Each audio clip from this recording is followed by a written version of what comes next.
Chapter 620. Originally, Jean-Wan planned to leave the next afternoon. However, her grandmother suddenly felt unwell. Her aunt instructed Jean-Wan to call someone to send her to the hospital. Her intention was for Jean-Wan to pay for the treatment. Jean-Wan did not mind. Seeing that her grandmother was seriously ill, she directly called for a car to send her to the hospital. After struggling for a day and a night, she finally returned from the hospital. Her grandmother was only suffering from some elderly ailments and a slight chill from the autumn weather. She was fine. After sending her grandmother back from the hospital, she had just alighted from the car when she saw her aunt hanging out clothes in the yard. Two of them were the dresses that the two sisters had taken from Jean-Wan. It was likely that they had been washed because they were dirty. Those two clothes could only be dry cleaned and could not be washed with water. Although they could still be worn after washing, they would no longer have their original shape. In any case, they would be very ugly. Jean-Wan only glanced at them and did not speak. When her aunt saw that they had returned, she asked about the old lady's condition. Knowing that she was fine, she did not ask further. After helping her grandmother back to her room to rest, Jean-Wan turned around and saw that Song Kiki was chewing on a lollipop. She seemed to be looking for something, but when she saw that Jean-Wan had returned, her gaze faltered. Jean-Wan seemed to notice something from her gaze. She abruptly rushed over and pushed open the door to Song Cici's room. As expected, she saw that Song Cici had placed Jean-Wan's laptop on her desk. However, Jean-Wan's work computer had a password. The two sisters had not been able to figure out the password and had even spilled water on the keyboard. The moment Jean-Wan saw the darkened screen and the water stains on the keyboard, her temples began to thump. Cousin. Seeing that Jean-Wan's expression was not good, Song Kiki stood by the door and did not dare to speak. Song Cici also rushed to move away from the computer. She turned to see Jean-Wan walking over expressionlessly and rushed to say, "Cousin, I was just curious. I've only seen such an expensive computer in advertisements before, but I've never switched it on. We didn't see your work documents either. But this water, I really didn't mean to spill it. It's all Keek's fault for snatching it from me. That's why I accidentally." Jean-Wan pursed her lips, picked up the computer, and turned to leave. Seeing that Jean-Wan had left, the two sisters sighed. Song Cici even muttered softly, "Tisich, what are you pretending for?" Jean-Wan had already locked the small door from the inside. If she wanted to return to her mother's room, she had to walk outside. Earlier, when she walked out with the computer with a dark expression, her aunt was still hanging clothes. When she turned back and saw Jean-Wan's expression, she immediately knew what had happened. However, she did not apologize for her two daughters, but said with dissatisfaction, we haven't been able to buy a computer at home." Cici and Kiki were curious, so they took your computer to play. "I heard that you set a password to prevent others from looking at it. Now that you've taken it back, is there a need to put on such an ugly expression?" G Noah and S.G. She did not say she returned. And returned. Nuend, she returned. Uncle. Mo, Chin G too. She had G. Nguyen Ji had to said. He. And had he. G, and she could leave now. There was nothing wrong with the computer. She had a backup in the company. It was just that it was flooded. Even if she waited for it to dry, she did not know if it could still be used. It might affect her work, but it was not a big deal. But at this time, even if she bought a train ticket from G City to the airport, it would only be available tomorrow morning. Even if she arrived at the airport, there were not many flights in this small city. There was only one flight to High City a day, which was tomorrow afternoon. It was already past time. She could only wait until tomorrow. Jean-Wan endured until the sky turned dark. She planned to leave early the next morning. Yesterday, when she was taking care of her grandmother in the hospital, there were too many sick elderly people in the small hospital. There were not many beds. She was squeezed into a room with more than 10 people. The people around her kept coughing, and the air was foul. She must have caught a cold, or perhaps she did not have a good rest yesterday. She felt dizzy, so she did not have dinner with them. She only went to get some hot water and gave herself a simple wipe in the room. She did not complain that this place was not convenient for her to bathe. Instead, it was her aunt who nagged at her for being too clean and always boiling water for her to bathe. It rained at night. Although G City was not as cold as Jing City, it was still autumn. The night was still chilly. There was no air conditioning or heating in the room. Jean-Won had caught a cold in the hospital yesterday. In fact, it had only been a few days since she had a high fever in Jing City. At 9 o'clock at night, Jean-Won's stomach was not feeling well. However, those people did not have any leftover food. She got up, grabbed an umbrella, and walked a long way to a small supermarket to buy a bowl of instant noodles. The rainy night was not easy to walk, not to mention the muddy path. Her pants were wet and stuck to her legs. Her shoes were also soaked. The cold of the autumn rain was bone-piercing. Jean-Won stepped through the mud all the way back. The family slept early. It was not even 10 o'clock, and the lights in the other rooms were already off. Jean-Won couldn't imagine what her mother had experienced when she lived in this place more than 20 years ago, nor could she imagine what kind of story her mother had with Ji Hongwen and Xiao Zhenjuan, but this place made her inexplicably feel like she was trapped in a prison. The heavy rain and the road that didn't even have a street lamp in the distance were like a big net that could trap many people here for the rest of their lives. When she rushed back, Jean-Won was already drenched. The rain was too heavy. She dragged her cold body back, slightly regretting running so far to buy instant noodles. Just as she was hesitating if she should find a kettle to boil the noodles, she suddenly sneezed. Jean-Won raised her hand to rub her nose. She removed her wet clothes and wiped the rain away.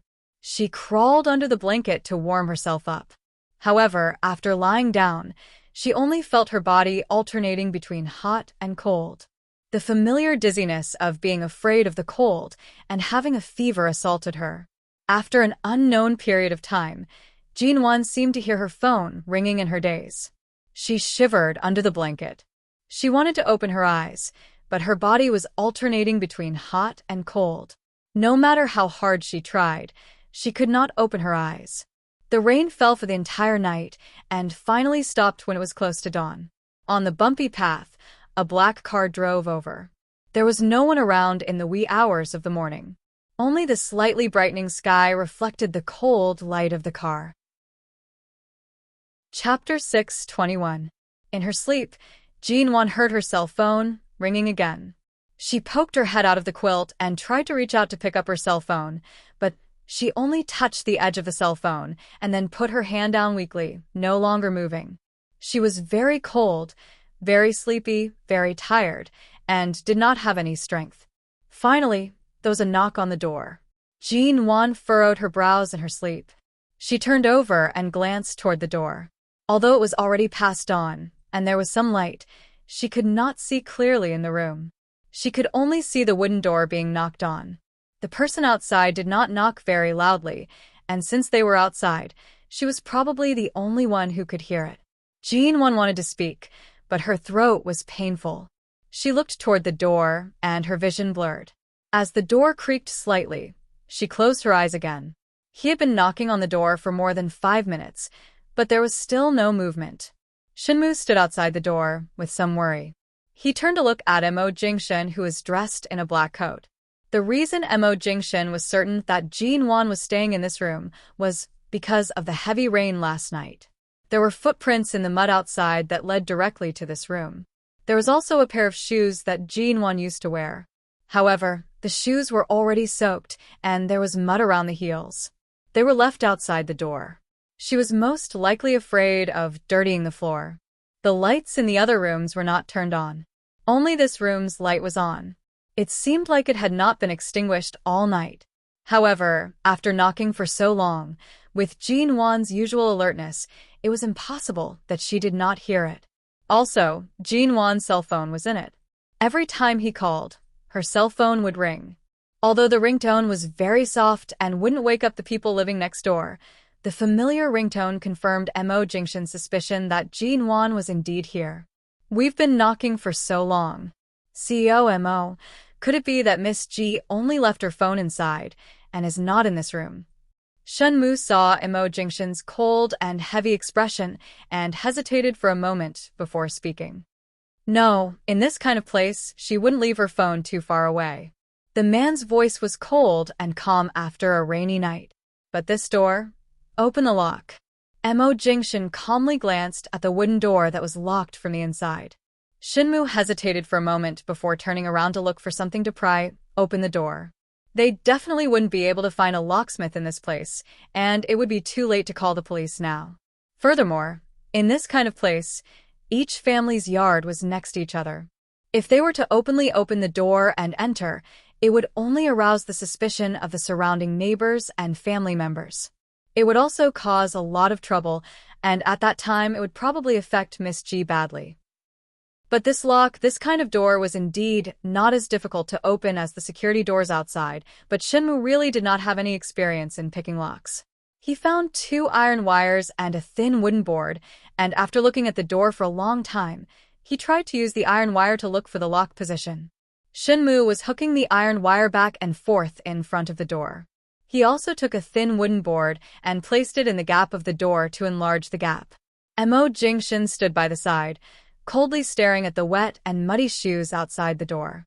The weariness in his eyes had been replaced by a hint of worry. Yesterday afternoon, he took a flight from Jing City back to Hai City.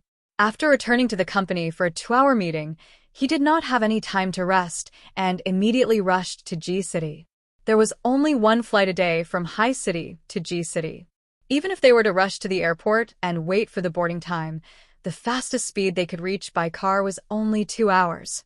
Thus, they decided to drive overnight from Hai City. Jean Wan was not stubborn about her birth. This time, she suddenly came to G City. It was likely that Ji Hongwen had said something to her.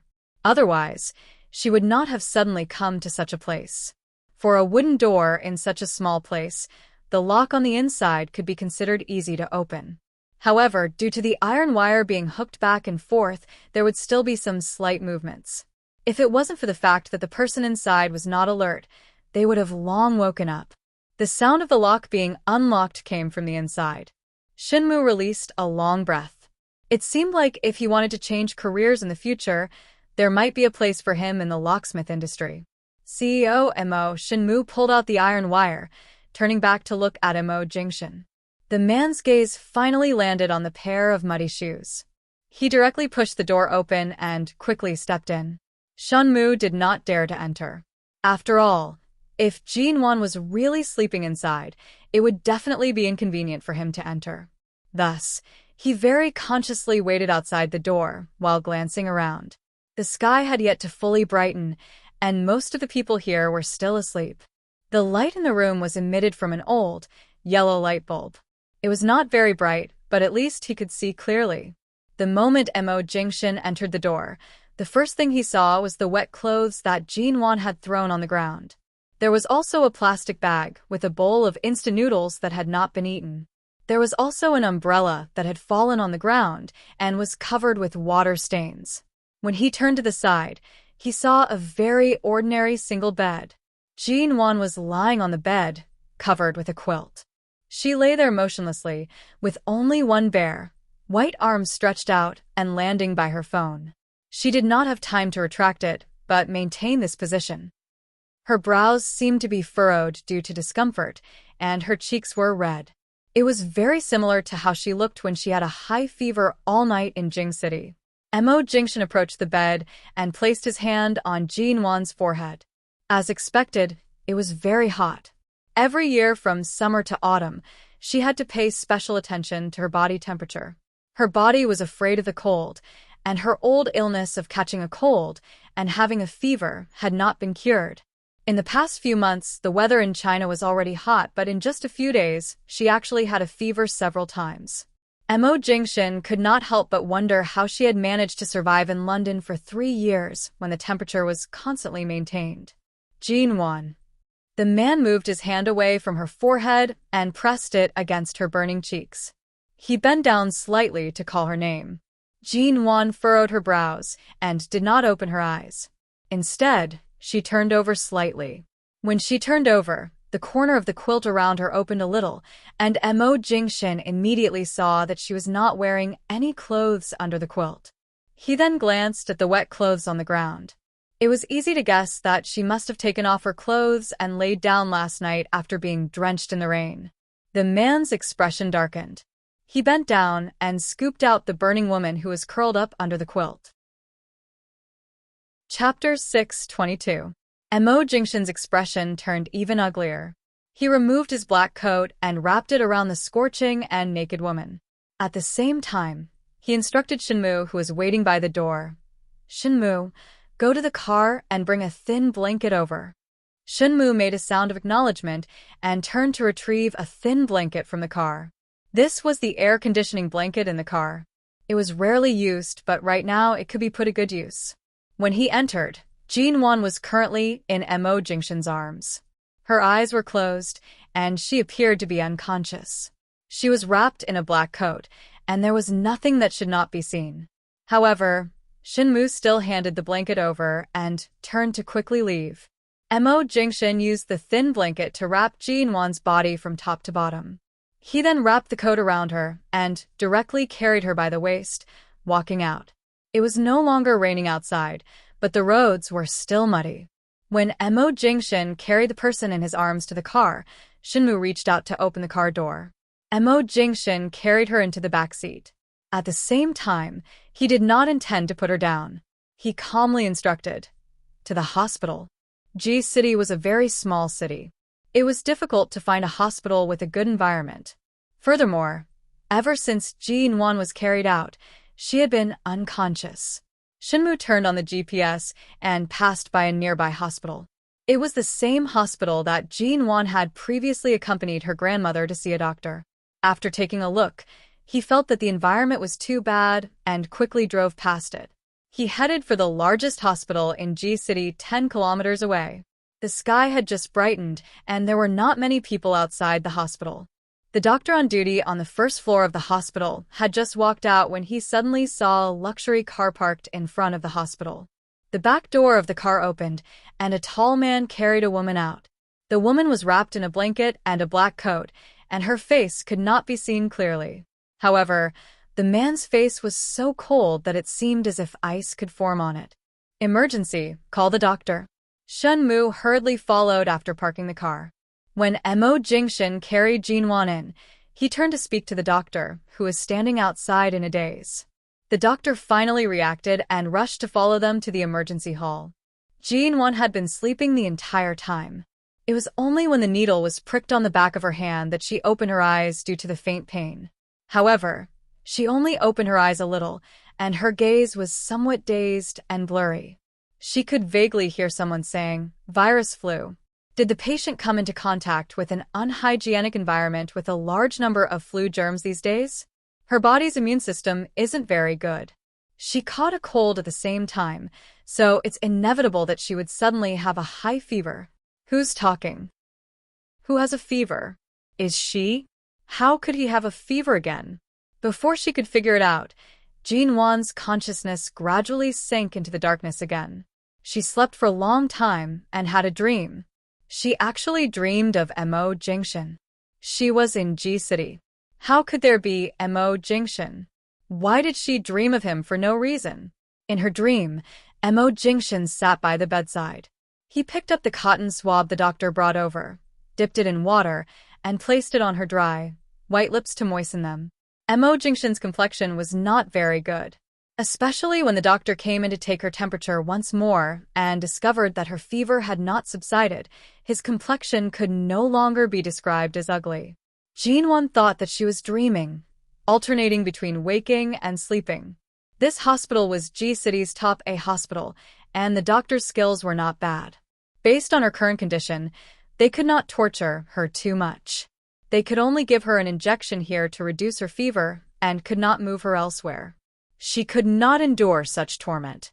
The woman's hand was pricked with a needle, and there was an 4 drip by the bedside. Occasionally, she would furrow her brows and moan uncomfortably. It seemed like she was trying to wake up, but was unable to wake up.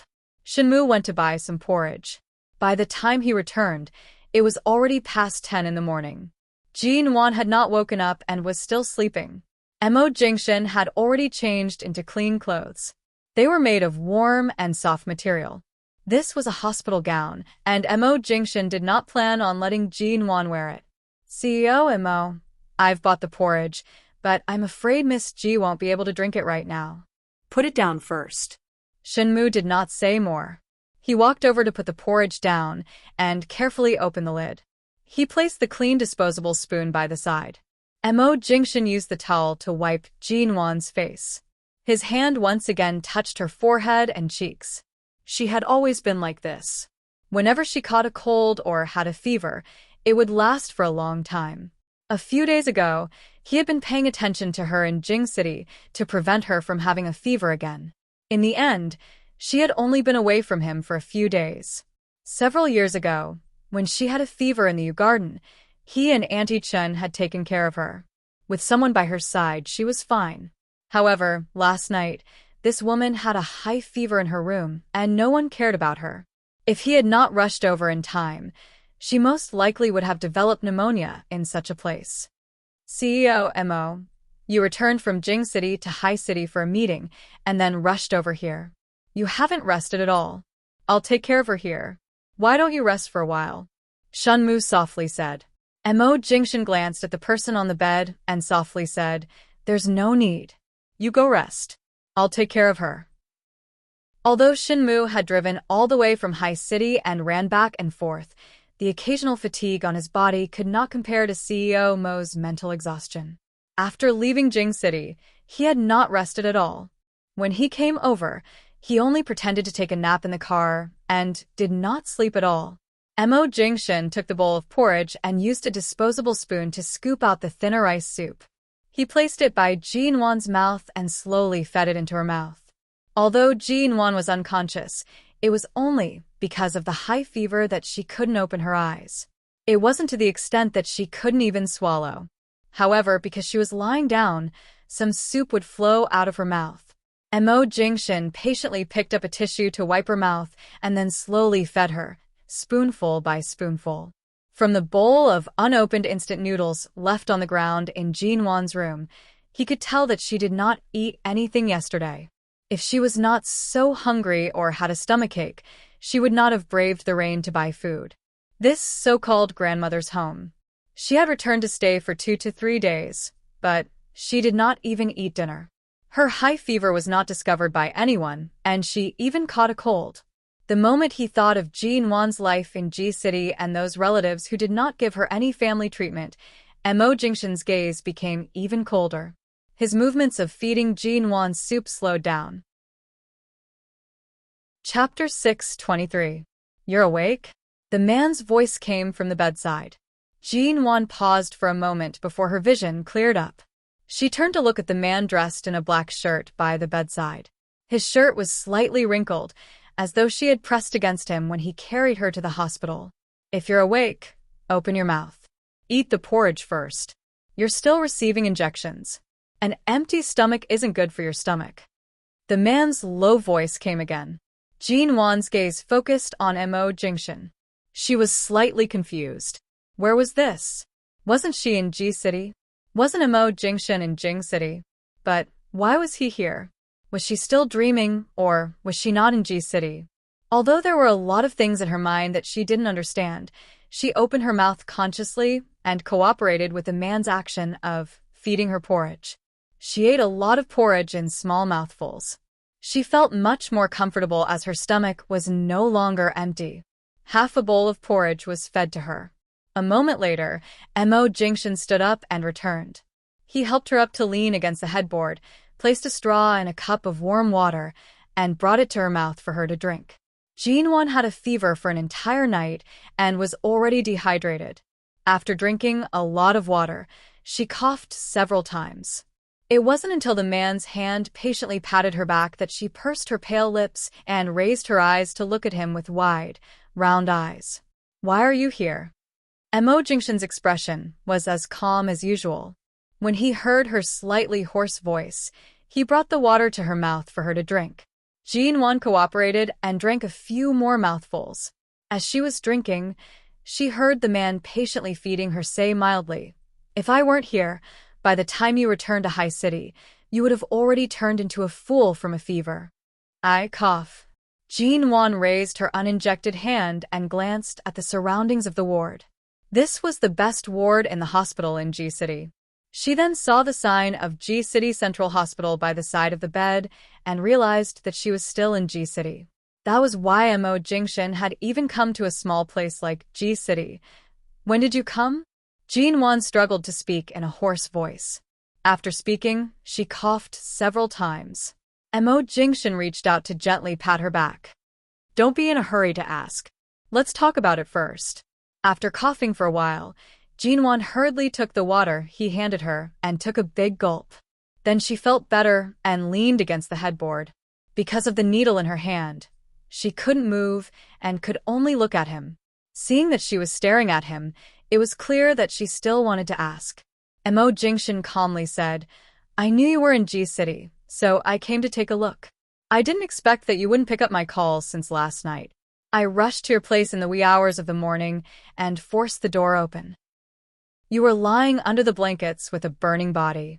Even if a burglar entered, I'm afraid we wouldn't know. Jean-Wan's eyelids twitched. Break the door? The man's cold brows moved.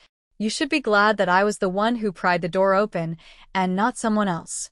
Jean-Wan, as the CEO of America's Shine Group, not only did he come to this small city where even birds wouldn't shit, he actually learned how to pry open doors. Jean-Wan lowered her head to look at the clothes on her body. She recalled the scene of her taking off her wet clothes and burrowing into the blankets yesterday and did not say anything. She glanced at the drip of medicine in the drip and glanced out the window. She hoarsely asked, What time is it now? Not even 11. Did you drive here? Or by plane? She could not imagine the scene of Boss Missouri flying to G-City and then squeezing into a train with others to come to this small city. Driving. As expected, Great Boss Missouri would never squeeze into a train in such a small town. Although she did want to see this scene, she did not expect to see it. I originally planned to return to High City this afternoon, but I didn't expect to have a fever again. As Jean-Wan spoke, she raised her hand to touch her forehead. However, she was already running a fever, and the temperature of her hand was not low. She could not feel anything. She placed her hand down in frustration and did not have the mood to continue arguing with Mo Jingshin. She only said, My luggage and computer are still at my grandmother's house. If I can leave the hospital in the afternoon, I still have to retrieve my luggage. Putting aside the current relationship between her and Mo Jingshin, she really did not plan on staying at her grandmother's house anymore. The sooner she could leave, the sooner she could. Even if she had to sit in Mo Jingshin's car, that would be fine. There's no rush. We'll talk about it after you've recovered. Right now, aside from a fever, you also have a cold.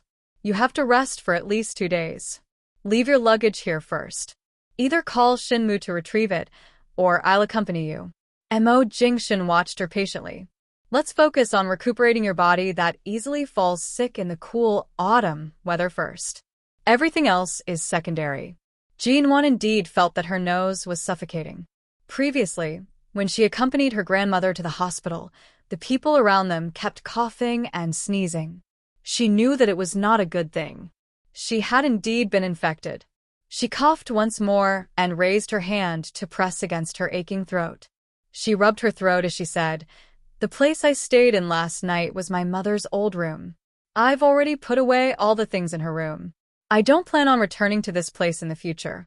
She couldn't tell if she wanted to vent her pent-up emotions or explain why she came to G-City.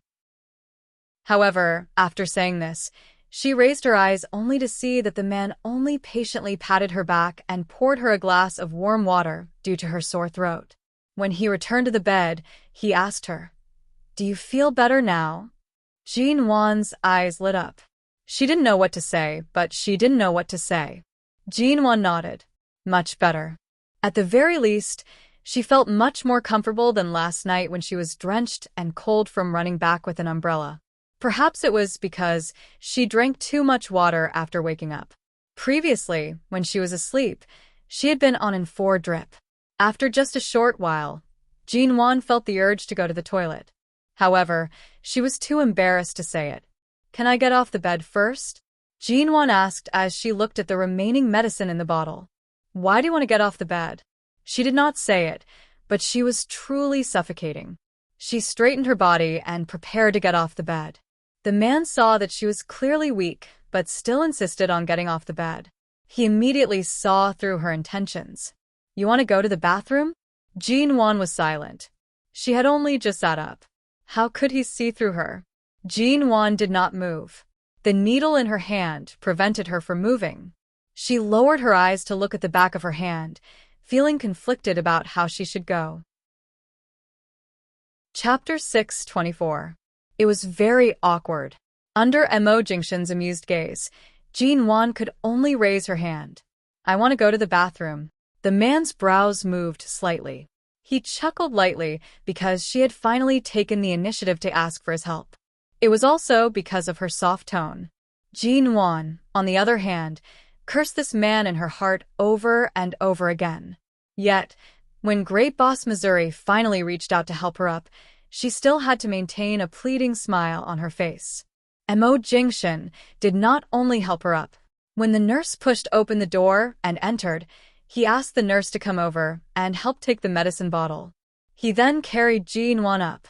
The young nurse raised the medicine bottle and followed behind. She watched as the tall and handsome man carried her into the bathroom, and her eyes shone with envy. When she saw him carry Jinwon into the bathroom, she was so envious that her face turned red. It was rare to see such a good-looking man who doted on his girlfriend so much. Furthermore, this man's identity was not ordinary.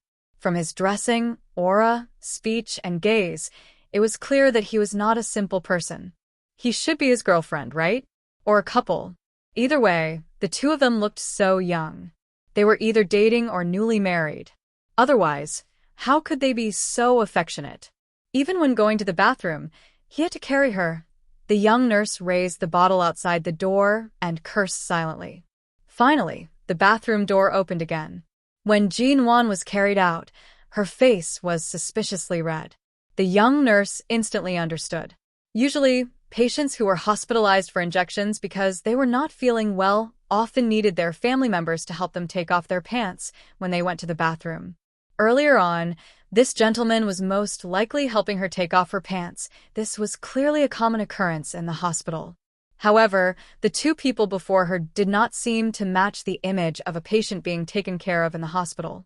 This scene, she did not dare to imagine. The more she thought about it, the more her maiden heart was about to overflow. After being carried back to the bed, the nurse helped hang the medicine bottle by the bedside. Jinwon thanked her, and Mo Jingshin nodded slightly at the nurse. The young nurse continued to leave with a red face. Jinwon took another look at her cell phone, which was placed by the bed, but she didn't see anything else. She guessed that when Mo Jingshin took her away, she must have been unconscious at that time, so he only took her cell phone with him. Everything else was still in that room. When she was there, the family couldn't wait to search her inside and out. Now that she was gone and suddenly disappeared, it was likely that many things in her bag would be searched again. "I'll go back in the afternoon to get my things," Jinwon said. "What do you have?" "Just send Shinmu over to get it. I'll have to take everything in my suitcase and bag with me, but I'm guessing that some important items will be found by my two weird cousins. I'll have to go back and look for them myself, lest I miss anything." Actually, he could leave these matters to Shinmu. However, hearing Jinwon's words, Mo Jingshin only glanced at her and softly said, "Let's talk about it after your fever subsides. I'll accompany you back." Thankfully, Jinwon cooperated and drank more hot water. After the anti-inflammatory and fever medicine was administered, it took another hour for Jinwon's fever to subside. It was already noon. Before Jinwon decided to return, Shinmu had gone to buy some lunch.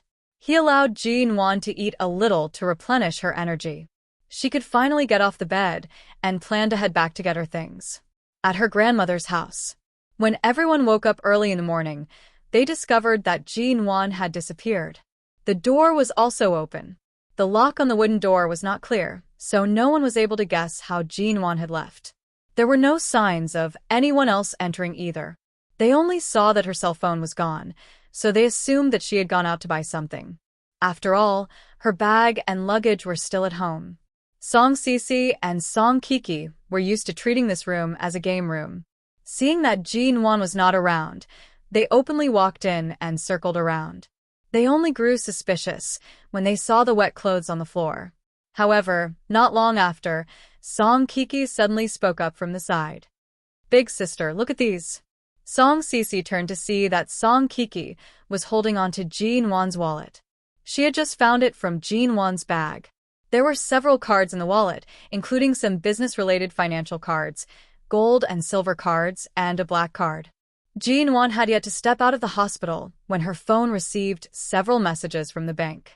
Most of them were regarding the bank's PIN being entered incorrectly, causing the bank to treat it as lost and freeze the card number.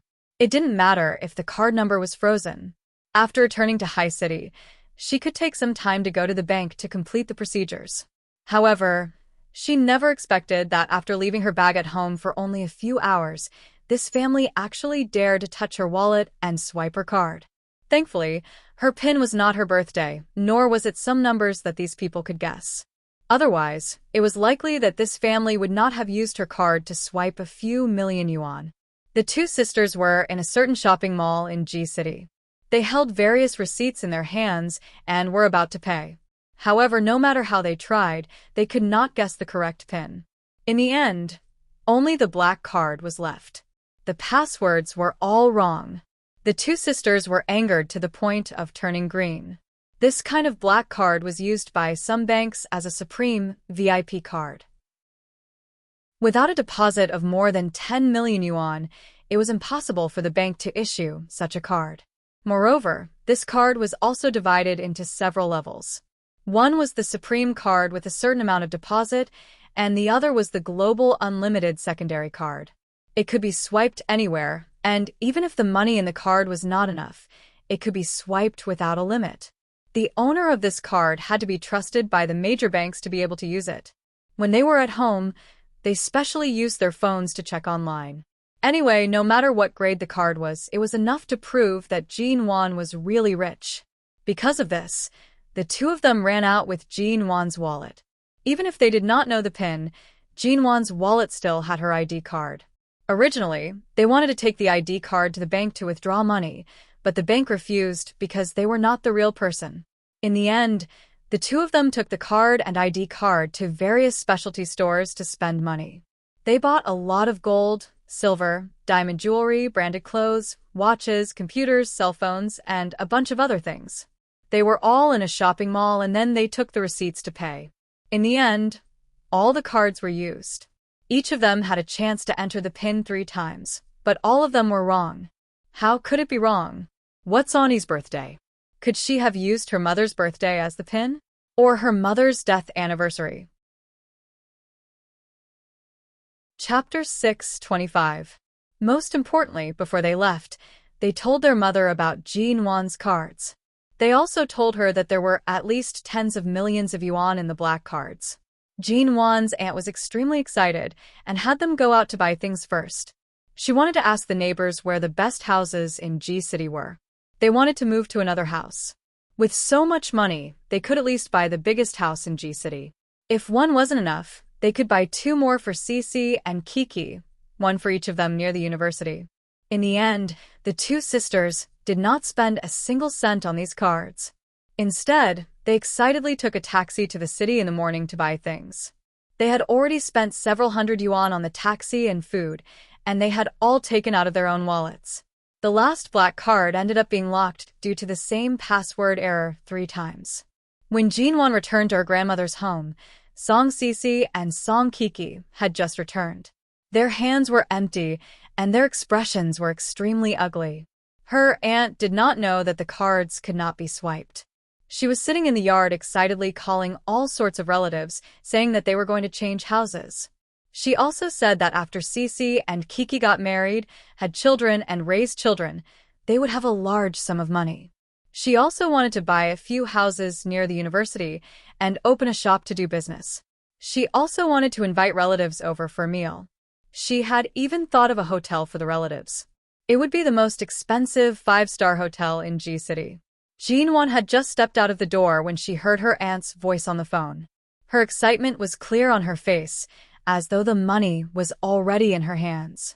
She suddenly saw Song Sisi and Song Kiki returning. She was about to ask them why they came back empty-handed, but before she could ask, she saw a black car parked outside. As soon as they saw the car, although they couldn't recognize the brand, they could tell it was definitely not cheap. The mother and daughter were all stunned, but then they saw Jinwon open the door and get out of the car. Seeing that Jinwon had actually returned, the two sisters were frightened and rushed to hide her wallet behind her back. When she alighted from the car, Jinwon wore a smile, but it did not reach her eyes. She walked into the yard and glanced at Song Sisi, who was trying hard to hide her hands behind her back. "How is it? You didn't even guess a single password correctly?" Jinwon asked with a smile.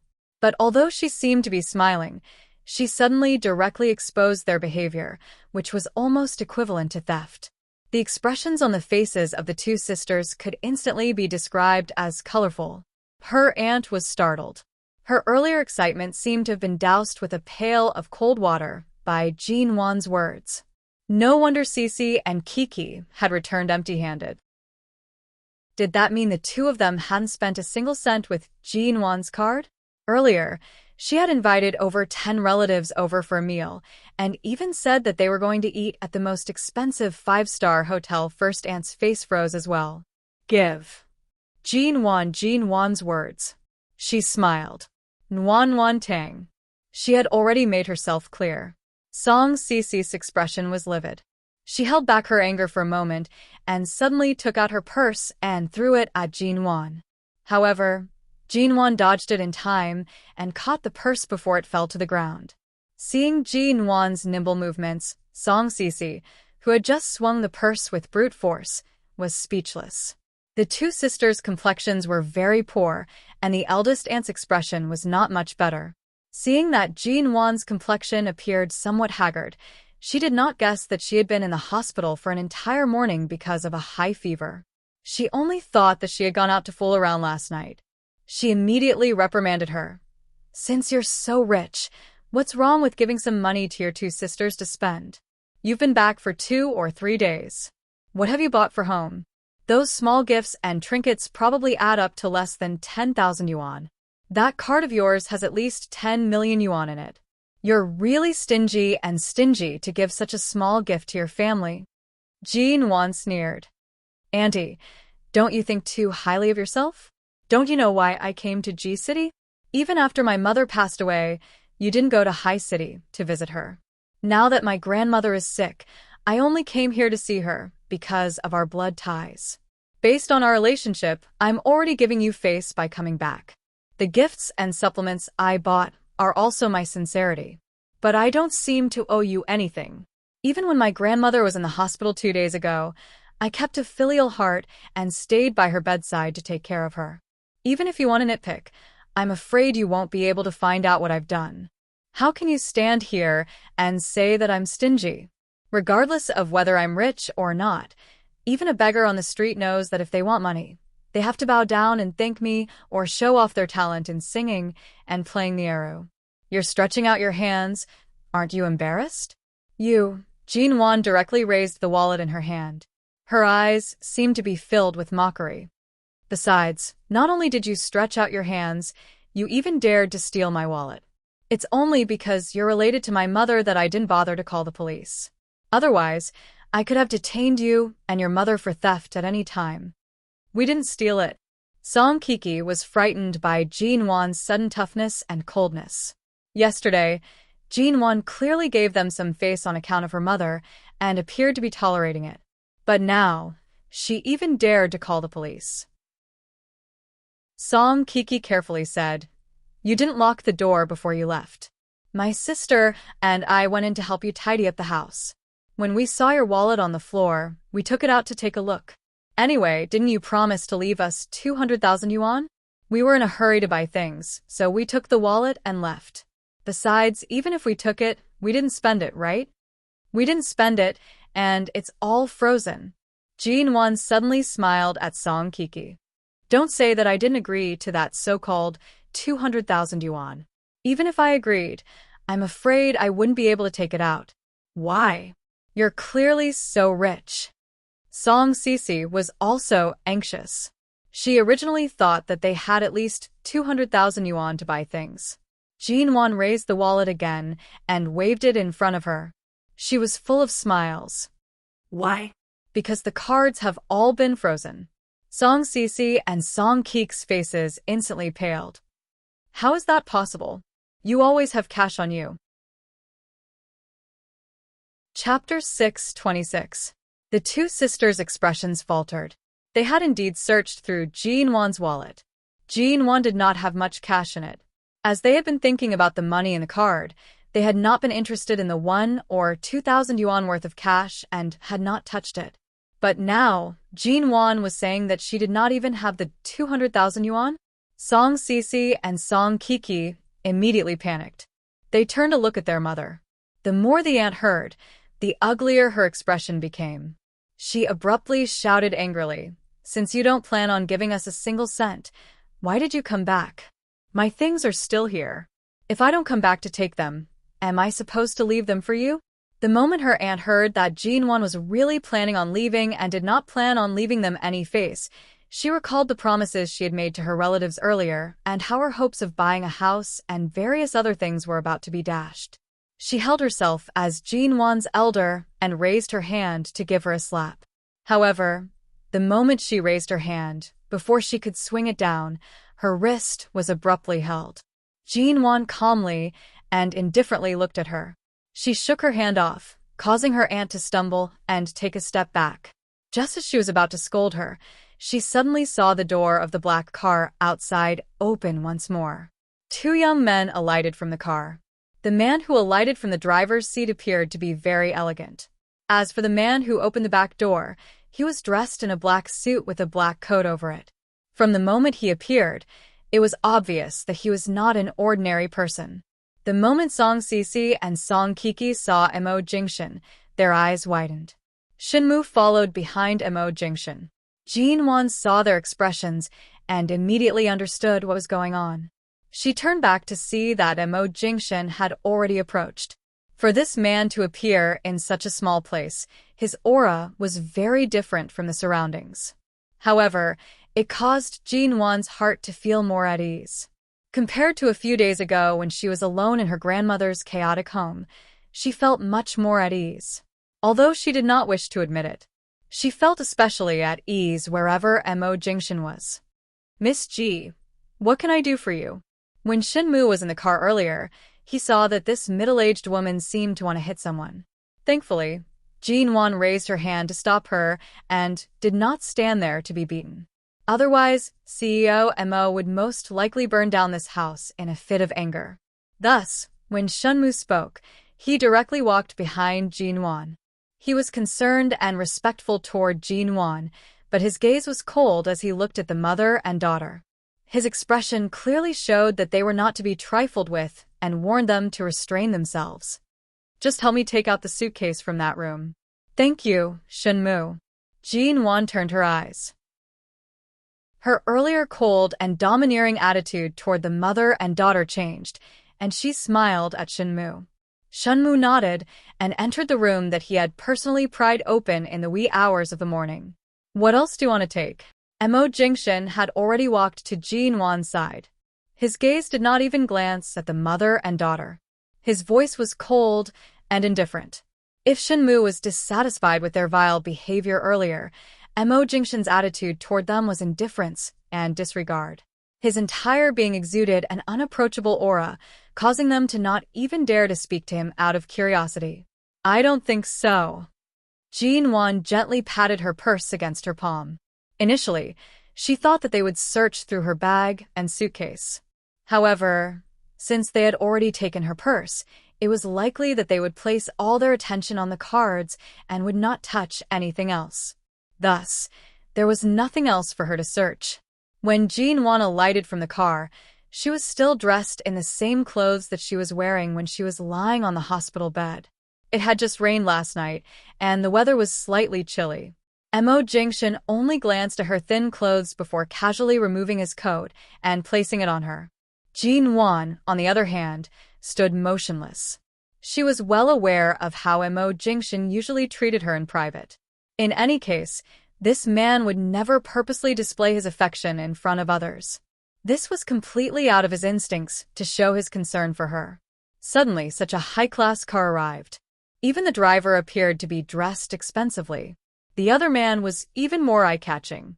Furthermore, from his actions of helping Jin Wan with her coat, Song Sisi and Song Kiki thought that they were watching an idol drama. They were both envious and secretly jealous. They did not know what relationship Jin Wan had with this extraordinarily handsome man. "Who are you?" Auntie asked directly, her eyes sizing up the man from head to toe. In the past, when she saw rich men on television wearing suits, they were mostly sponsored by brands. No matter how she looked at it, it was obvious that they were fake. However, the man before her clearly wore a very formal black suit, yet he wore it casually. There was not the slightest bit of effort, as though he had always been standing in this position. Everything was beneath his feet, and no one could easily reach him. He clearly exuded a noble and cold aura that others could not help but look up to. Yet, he was unbelievably gentle toward Jin Wan. It was very obvious that he was not someone from the same world as them. The difference between clouds and mud. At this moment, these 4 words finally had a completely understandable interpretation. Mo Jingshin appeared as though he did not hear her words. He only said to Jin Wan, "If you're cold, get in the car first. Have Shinmu bring out the things. If there's anything missing, have him look for it in the other rooms. It's all right. Compared to Jing City a few days ago, this place is much warmer." Jin Wan's fever had just subsided, so she was slightly afraid of the cold. She was not as weak as Mo Jingshin imagined. However, this coat did indeed make her feel much warmer. "I'm asking you a question. Who are you? How dare you enter our courtyard? Can't you hear what I'm saying by standing here?" Her aunt saw that she was completely ignored and felt a little embarrassed. She could not help but raise her voice. However, aside from raising her voice, it was unable to suppress the man's indifferent and unapproachable aura. Mo Jingshin's gaze finally landed on the middle-aged woman. "As Jin Wan's husband, is there a problem with me standing here?" Her aunt's expression immediately faltered. Husband. Jin Wan's expression was also slightly dumbfounded. How could he have the cheek to say the word husband? She did not have the time to investigate the divorce. He was clearly her ex-husband. She did not speak and only secretly glared at the man from the side. Her aunt's gaze scanned Mo Jingshin up and down several times. For a moment, she did not even dare to show her expression. 2 days ago, she had said that Jin Wan might marry some terrible old man.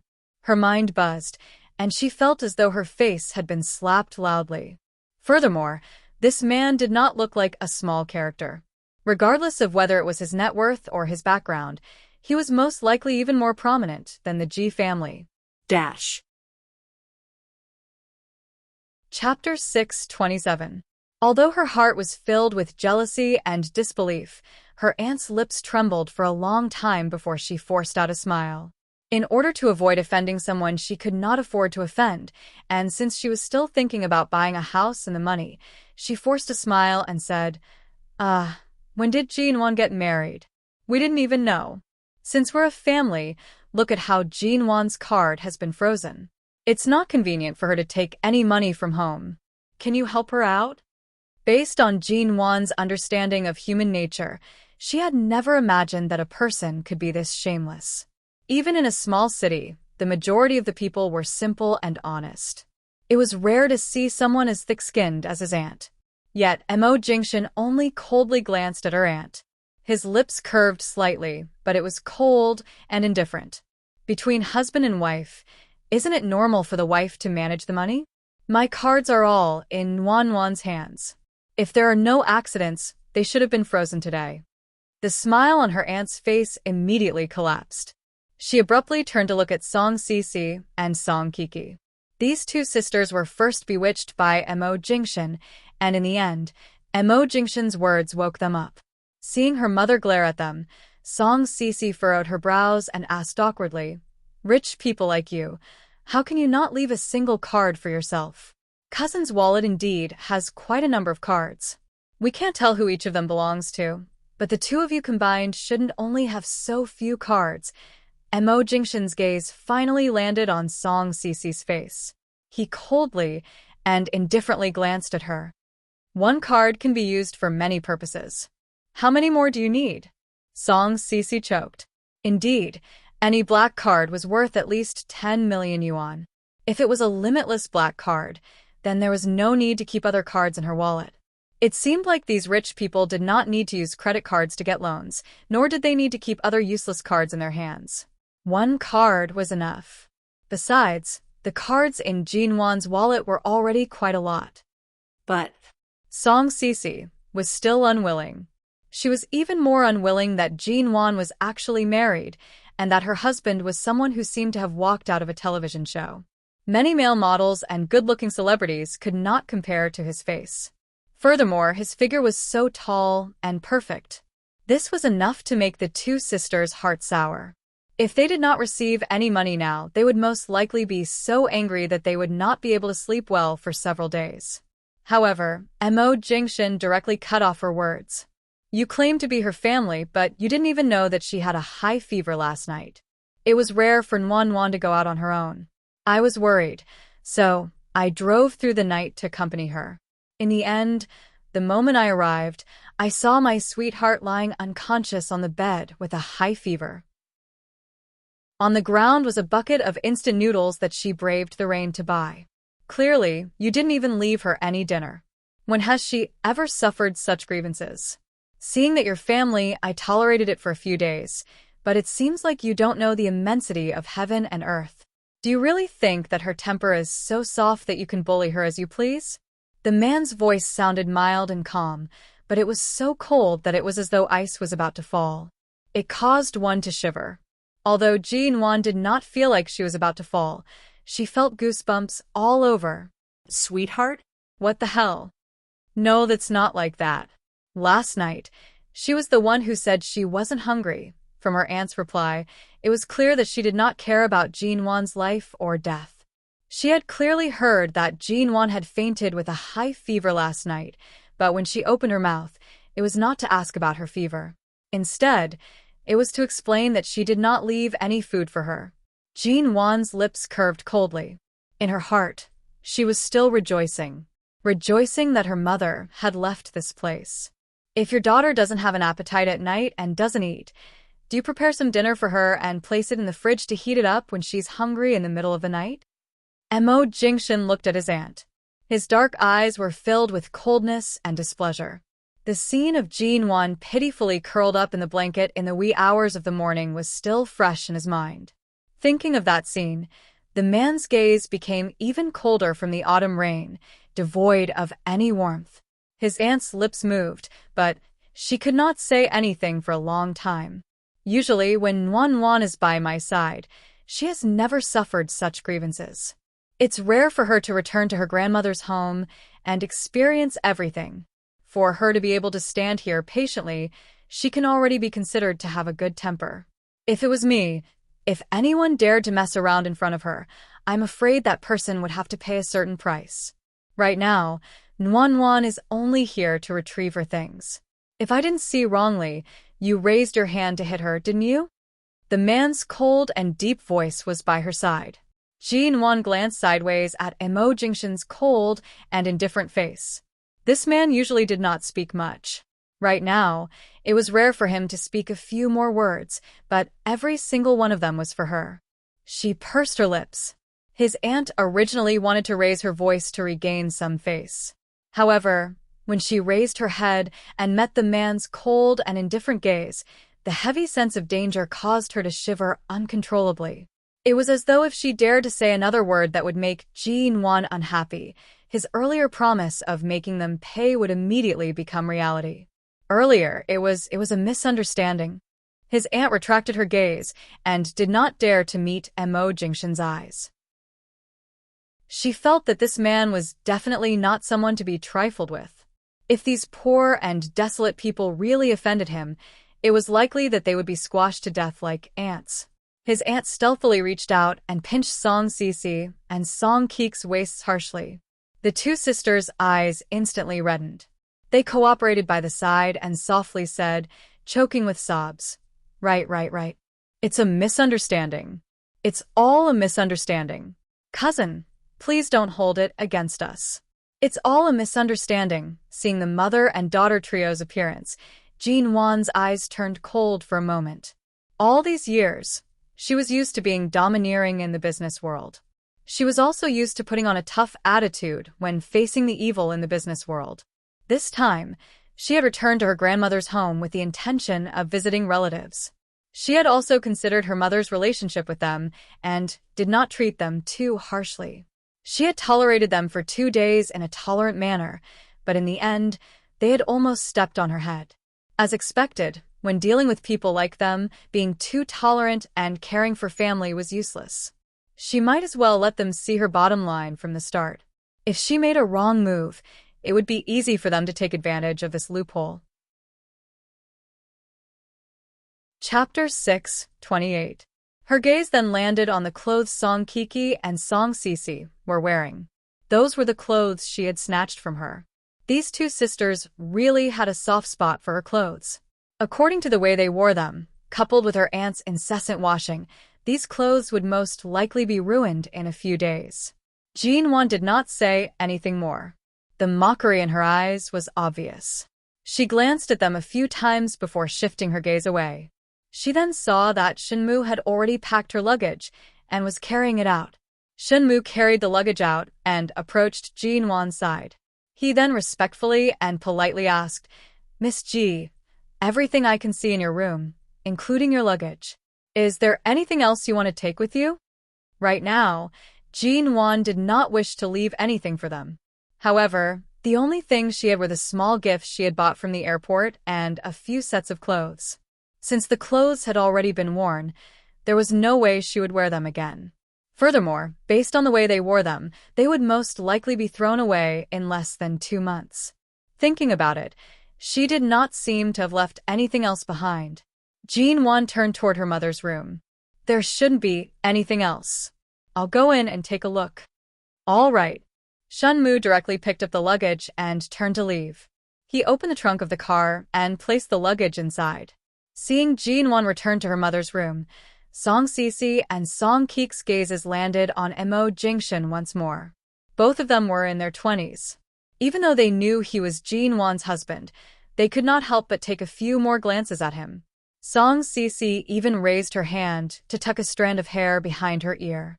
She blushed as she said, "That, cousin-in-law, since you're already here, don't be in a hurry to leave. You should also persuade cousin to not be angry with us. We're all relatives. In the future, if we sisters want to work in a big city after graduation, we'll have to ask cousin to help us. We'll all visit each other often in the future. There's no need to be too." Song Sisi had yet to finish her words when the man before her turned around and walked toward the direction Jin-won had gone. It was as though he did not hear her words at all. Being ignored like that, Song Sisi immediately felt a little awkward. However, she couldn't help but sneak a peek behind her.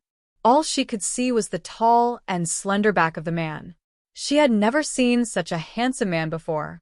Not to mention Song Sisi, even Song Keek's eyes were glued to him.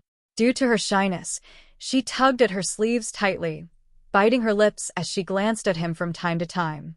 However, from start to finish, the two sisters did not receive a single glance from him. He did not even give them a cold glance. After entering, Jin-won checked to see if there was anything left, including some charging cables and so on. Then she went to the drawers and cabinets to see if her mother's belongings had been taken away. After making sure they were all gone, she turned around and was about to go out. Just as she was about to leave, she saw Emo Jingshin enter. Thinking of what the man had just said outside, Jin-won glanced at him and was about to leave. However, the moment she brushed past him, the man held her wrist. "Have you checked everything? Is there nothing left?" "And nothing else. You can leave now." Jin-won's voice sounded calm, but also a little gloomy. Emo Jingshin glanced at her from the side. What are you thinking about? I'm thinking. Jin-won turned to glare at him. How did the great CEO Mo manage to say something like, precious darling? The man's eyelids twitched slightly. His cold and mild face carried a hint of a smile. What precious darling? He was clearly the one who had said it earlier. Jin-won ignored him and was about to leave. However, the man abruptly pulled her into his embrace with the strength of his grip. At the same time, he easily turned around and took 2 steps forward, pressing her against the wall by the open door. What are you doing? If the people outside approach, they'll be able to see. From her angle, Jin-won could see Song Sisi and Song Kiki peering in from the corner of her eyes. However, they did not dare to approach, so they could only see their actions from this angle. However, they could not clearly see what was going on inside the door. Which part of me doesn't seem like I'm holding you in my hands like a precious darling? Are these words very strange? As Mo Jingshin spoke, he moved even closer to Jin-won. The distance between them immediately closed. It was as though the man only needed to bend down by 2 centimeters in the next moment to directly kiss her on the lips. Jin-won subconsciously stepped back, and the back of her head knocked against the wall. Mo Jingshin supported himself with one hand, turning his head to kiss Jin-won's lips. His sudden movement caused Jin-won's heart to flutter. Her body reacted faster than her brain. When their lips were about to touch, she rushed to the side to avoid it. The man's kiss landed on her cheek, but he did not stop. He only curved his lips into a smile and kissed her cheek again. Following her movement, he kissed her ear. Mo Jingshin, what kind of place is this? Ah, don't mess around. The man gripped her hand against his chest. When Jin-won turned to reprimand him, he accurately captured her lips. As Jin-won trembled against the wall, he directly kissed her. Song Sisi and Song Kiki were worried that Jin-won would bring the rest of the things in the house with her. It would be fine if she only took the things in her suitcase, but they were also afraid that Jin-won would take the good things in the house with her. The two waited for a long time, but they did not see them come out. Thus, they tacitly exchanged glances and took a few steps in that direction. However, after taking 4 or 5 steps, they could clearly see the scene that caused one's heart to pound and make one's face blush. Due to this place and the environment, Jin-won was extremely nervous. Her hand remained pressed against the man's chest. Although she was clearly pushing him away, in the eyes of others, it appeared as though she was trying to reject him. The tall man pressed Jin-won against the wall. He supported himself with one hand against the wall behind her while the other held her waist gently. His kiss was deep and tender. The instant Song Sisi and Song Kiki saw this scene, their footsteps froze. They could not help but swallow their saliva. Their eyes were filled with envy, and they did not know if they should continue approaching or move further away. Just as the two sisters stood there awkwardly and enviously, Jin-won finally pushed the man away. However, she only managed to push him away by an arm's length. At the same time, she sensitively sensed the gazes from outside. The moment she saw the two sisters, she angrily slapped Mo Jingshin's arm. Chapter 6:29. Jin-won watched the man's smiling face. You've actually learned how to show off your love in front of others? Are you Mo Jingshin or not? You actually know how to use such a senseless method. The man lightly curved his lips, revealing a patient and gentle smile that could only be seen in front of her. I don't like to see you being bullied.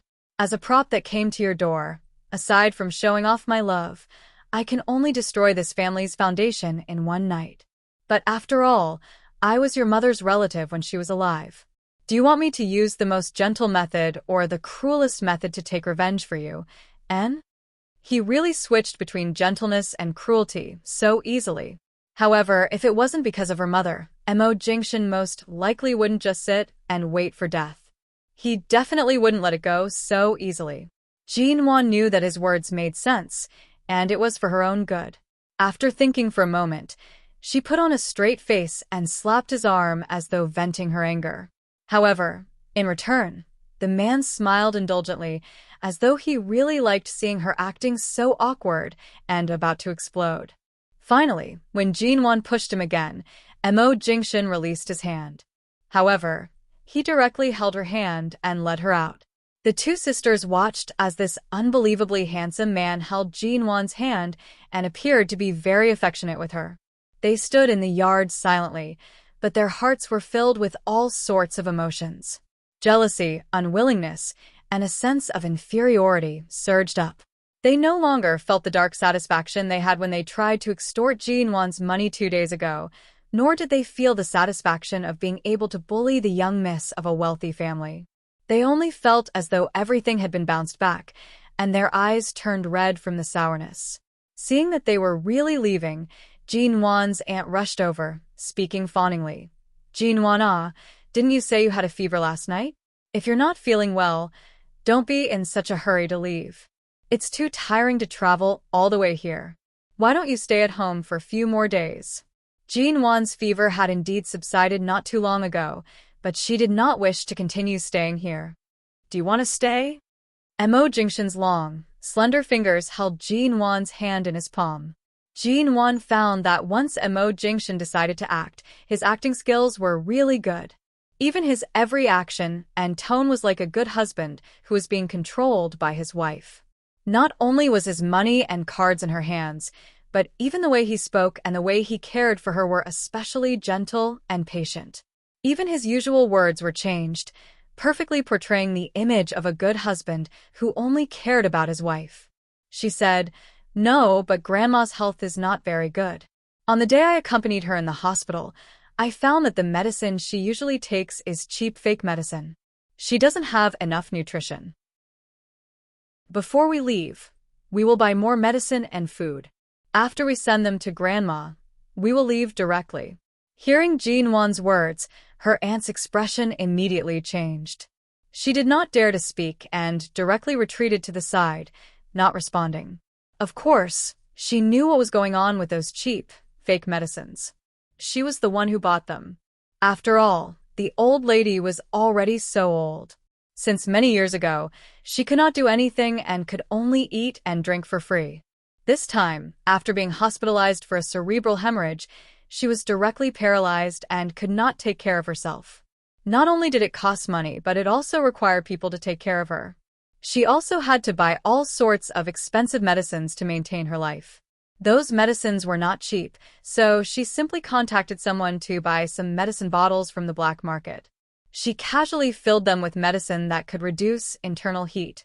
After all, they wouldn't go bad, nor would they be poisonous. She did not expect to be discovered by Jinwon. Jinwon did not expect her aunt to feel any guilt.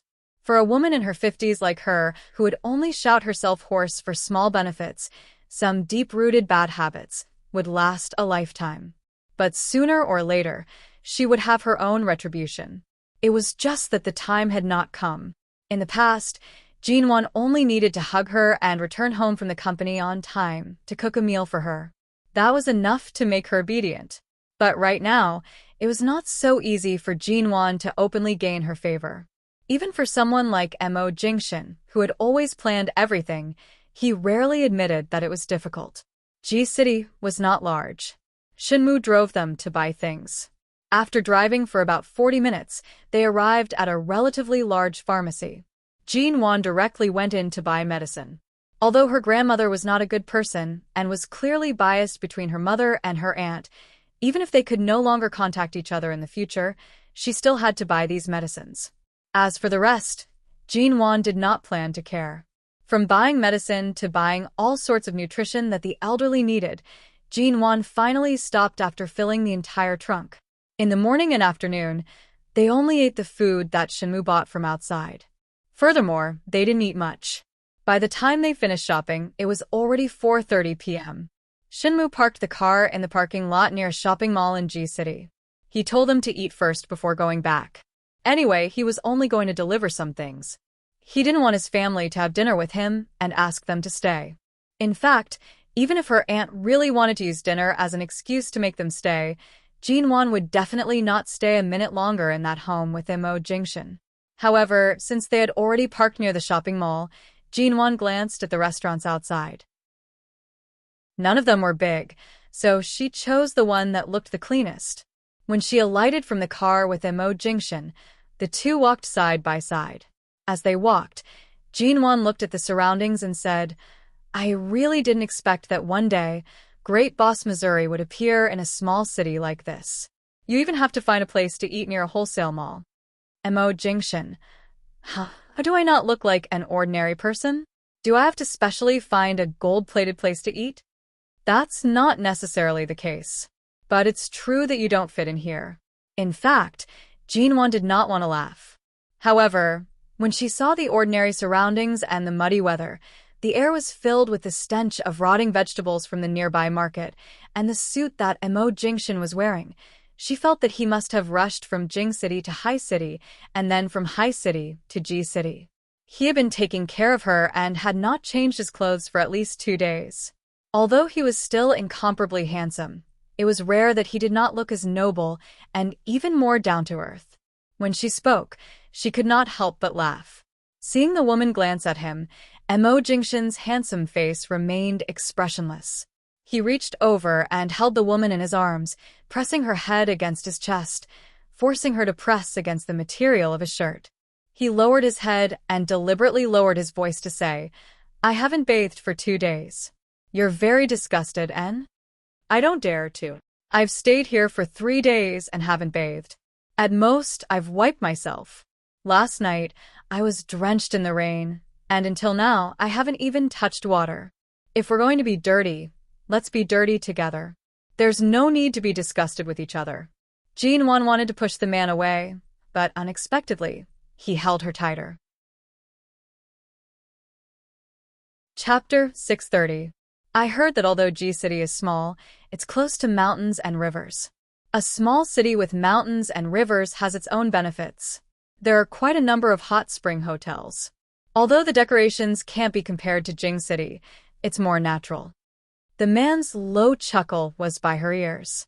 Jinwon could even feel Immerse's hand gently rubbing against her back. From an outsider's perspective, the two of them were only whispering intimately.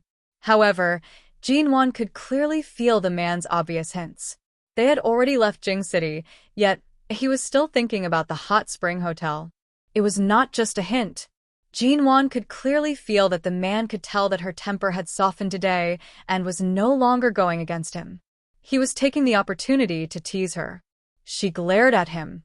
However, even though the man was teasing her, as long as her gaze met his, she could see that his calm and deep eyes were filled with her reflection. It was as though all of the jokes and teasing had become incomparably harmonious in an instant. There was not the slightest bit of absurdity. She rolled her eyes at him and directly entered a restaurant in front. Seeing that this woman was unmoved by force or persuasion, Immerse sighed with a smile. It was just a simple little restaurant, but it was clean, and there were quite a few people. After eating, the two of them were in no rush to return. After all, the weather was gloomy, and there would be a storm soon. If they were to leave now, they would encounter a storm on the way back. It was better to wait for the storm to pass and ensure that there were no puddles on the road before leaving. After eating, the sky was still overcast. Seeing that it would rain soon, Immerse calmly glanced at the sky and softly said, Should we go back now or wait for the rain to pass? Jinwon sat in the restaurant and looked at the weather outside. After thinking for a moment, she lazily said, Let's go after the rain. The rain won't be light. However, there doesn't seem to be much to look at in G City. We don't know how long the rain will last. There aren't any attractions nearby. Why don't we find a cafe nearby to drink coffee to kill time? Drink less coffee. Jinwon. These few years, she had indeed drank a lot of coffee. However, Immerse clearly drank quite a lot as well. When she did not need to stay up late to work, she was indeed not addicted to coffee. However, she could not sit with Immerse in a crowded restaurant and face a few empty plates for the entire afternoon. There's a shopping mall here. I'll accompany you. Jinwon. It was not easy for a man to take the initiative to accompany a woman to go shopping. It was obvious that this man wanted to please her. He probably couldn't think of anything more romantic in such a small place. Even the method was so practical. Jin-won was also a woman. Although she liked to buy things, she was not particularly keen on shopping, but at this moment, she suddenly wanted to go shopping. Jin-won glanced at him. "My card is frozen." You know it. Seeing that she was giving him a way out, the man took out his wallet and put it in front of her. "Don't you have mine?" Jin-won glanced at the black, high-quality leather wallet on the table. After a moment of silence, she said, "My fever only subsided this morning. I can't carry anything." "Buy whatever you want, I'll carry the bags." Jin-won raised her brows, picked up the man's wallet, and directly put it into her bag. She stood up. "Oh, then I'll go shopping." His tone seemed to be very reluctant. Hearing this woman's deliberate tone, Mo Jingshin took another look at her. Jin-won's expression was calm. She turned and walked directly toward the shopping mall. The man looked at her and smiled slightly.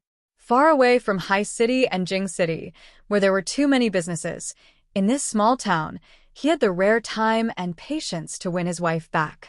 Jin-won took the man's wallet and walked directly into the shopping mall.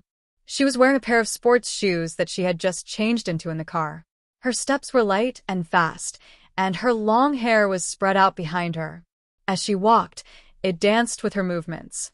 Coupled with her casual and comfortable clothes, she still looked like a young lady who was not even 20 years old. She was young and energetic, but not as flamboyant as she was many years ago. Under the faint restraint was a temperament that had been honed by life experience. The first floor of the shopping mall was mostly filled with cosmetics, jewelry, and watches. There were 2 shopping malls here. One was G-City's wholesale mall, and there were all sorts of things. After entering, most of them were small trinkets that cost several tens of yuan. Even the clothes were not more than 100 yuan, but there were many different styles, and there were many people inside. Next to it was G-City's department store. There were not many people, but the quality of the items here was much higher, and there were also some branded items. Jin-won, on the other hand, did not look down on any of them. After walking one round in the wholesale mall, she strolled around and looked at all kinds of trinkets. She touched this and that, and she liked them very much. After shopping for more than an hour, she finally went to the other department store. Mo Jingshin was probably too good-looking and had attracted the attention of someone in the mall. They tugged at him and asked if he wanted to find a job and if he wanted to be a male model. They said that if he wore branded men's clothing and stood on the first floor for a day, he could earn 300 yuan a day. Jin-won heard the movements behind her and quickly walked forward with a smile. She did not turn back. On the other hand, before the staff could finish their words, they were frozen by the man's cold and noble aura and did not dare to continue. However, they still muttered softly, 300 yuan a day. That's 9,000 yuan a month. You don't even care about such a high salary? Young people these days really don't care about money. However, the man did not even glance at the staff's work pass. He expressionlessly walked past. Jin-won had already walked to the side of a jewelry store and was trying on a cute little ring. This was a silver jewelry store. The items were not expensive, but the craftsmanship and design were all exquisite. The price was roughly a few hundred yuan. Mo Jingshin did not look at the price. He only saw Jin-won wearing the ring on her pinky finger. "Does it look good?" When Mo Jingshin walked over, Jin-won raised her hand and waved it at him. Jin-won's hand was very beautiful and suitable for wearing rings. However, she rarely wore jewelry on her body. The man glanced at it and only noticed one problem. "Why is it on your pinky finger?" Chapter 631. Jin-won. What the hell was this? She just wanted to try it on. She didn't say she wanted to buy it. Besides, even if she wanted to wear it on other fingers, it wouldn't fit. Jin-won was about to speak, but Mo Jingshin's hand had already firmly grasped hers. He took the ring off her little finger, gave her a very unkind look, and threw the ring back to the clerk behind the counter.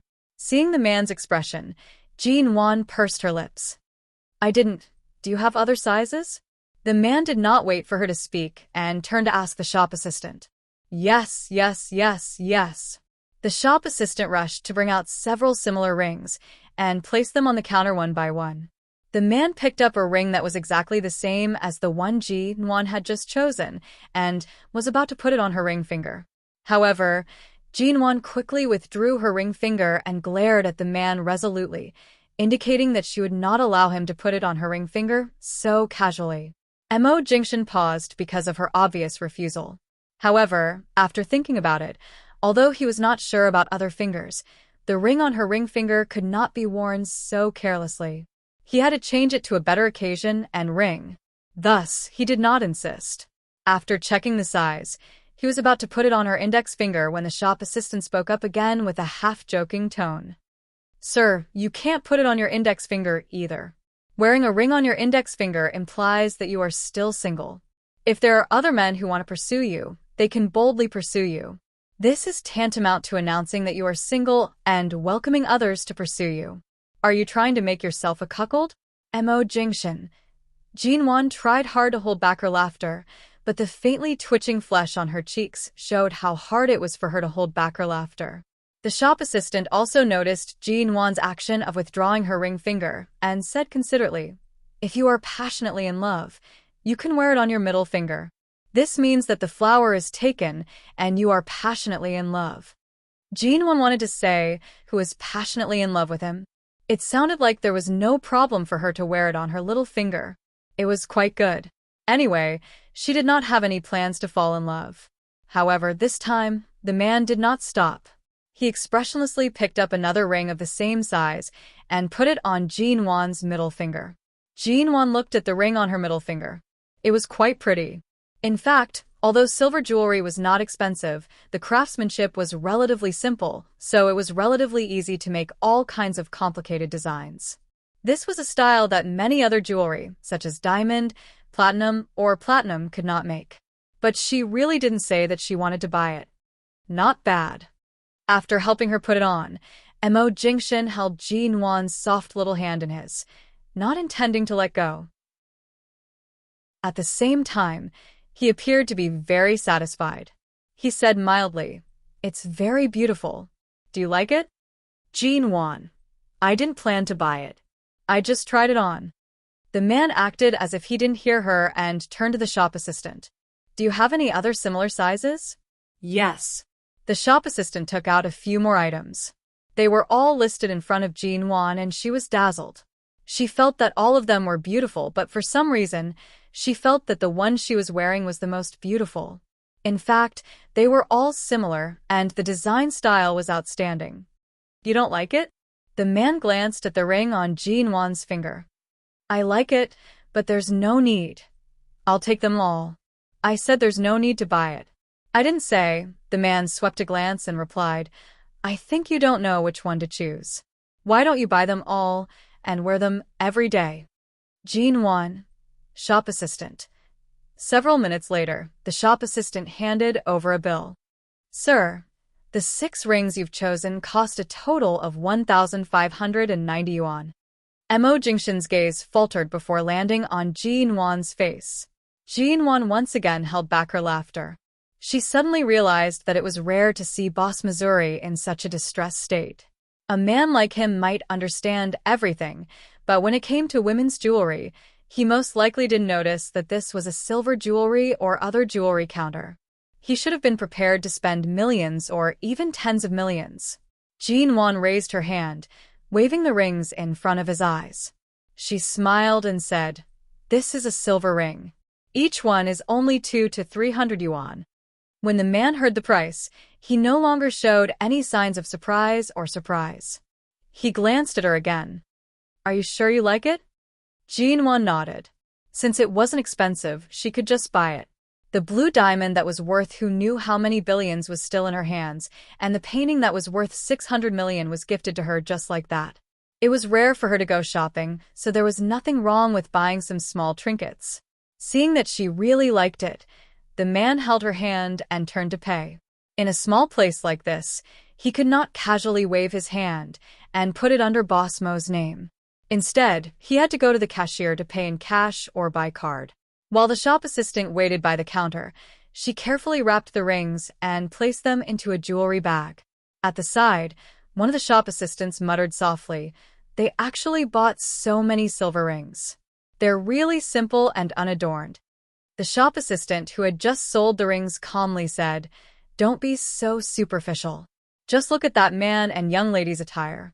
Just a single cufflink from that man's suit would be enough to buy our entire shop.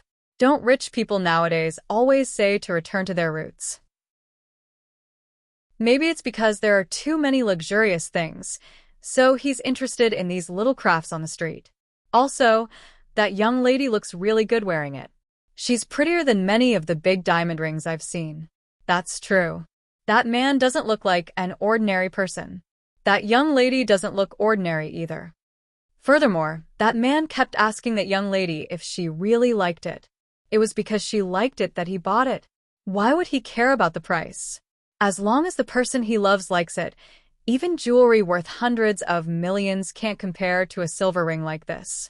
After shopping for an hour in the department store, Jinwon could no longer stand Mo Jingshan's attitude of helping her pack whatever she liked. In the end, she dragged him to the fresh supermarket on the basement level. Originally, Jinwon was tugging on Mo Jingshan's sleeve as they walked. However, when they got off the elevator, Jinwon suddenly realized that when did he become the one holding her hand? In a public place, Mo Jingshan, who had always been low-key and reserved, actually had a time when he was so persistent about certain things. For example, holding her hand. From the moment she tried on the ring, he naturally held her hand. Now, he naturally held her hand. He really acted as if it was only right and proper. Chapter 632. Not only did he hold her hand the entire time they stepped out of the elevator, he did not even intend to let go when Jinwon went to pick some fruits. Mo Jingshan, I want to pick some fruits. Jinwon turned to look at him, her tone filled with impatience. The man lowered his head to look at her hand in his. His tone was calm as he said, "Which ones do you want? I'll help you pick. I can pick them myself. After buying a few more things, we can go back. I think the rain outside should have stopped by now. Let go of my hand. I'll do it myself." She tried to pull her hand away several times, but the man did not give her the chance. The uncles and aunties selling fruits all looked at them with ambiguous and envious gazes. In the end, Jinwon was helpless. She picked some fruits with one hand and handed them to the man to carry. Thankfully, Shinmu came in time to help Mo Jingshan carry the rest of the car. Otherwise, no matter how strong Mo Jingshan was, it would not be realistic for him to carry so many things with one hand. Just like that, they were forced to hold hands and buy all sorts of things. As the two walked back to the elevator, Jinwon said, "Don't tell me you plan to hold my hand forever? How long do you think you can hold it for? A lifetime?" Mo Jingshan, and Jinwon, shameless. Who would want to hold his hand forever? Don't think that just because he carried her out of her grandmother's house and sent her to the hospital in time to take care of her, she didn't fall out with him just because she was grateful to him. She really went with the flow and became his Mrs. Mo Impossible. Anyway, it was impossible. Absolutely impossible. Jinwon wanted to say this. However, when she tried to pull her hand away again in the elevator, the man held her firmly in his hand and did not let go. At the same time, his other hand held the fruits, vegetables, and fresh fish they bought with her. For some reason, she felt that the down-to-earth and homey boss Missouri was truly a breath of fresh air in the world of presidents. By the time they drove back to her grandmother's house, the storm had stopped. It had been raining for more than an hour. There was a small puddle on the ground, but it was not serious. Jinwon checked the weather forecast in the car and confirmed that there would not be any more rain today. After sending these things back to her grandmother, they could leave. When they returned to her grandmother's home, Shinmu helped carry the things in one by one. Mo Jingshan also carried a few things. However, although Jinwon dared to order Mo Jingshan around, Shinmu did not dare. Seeing his boss carrying the things so diligently without any complaints, he was so frightened that he rushed out and took the things in his hands, saying, "So, Mo, rest. I'll do it, I'll do it." Her aunt sat in the yard, holding a fly swatter in one hand.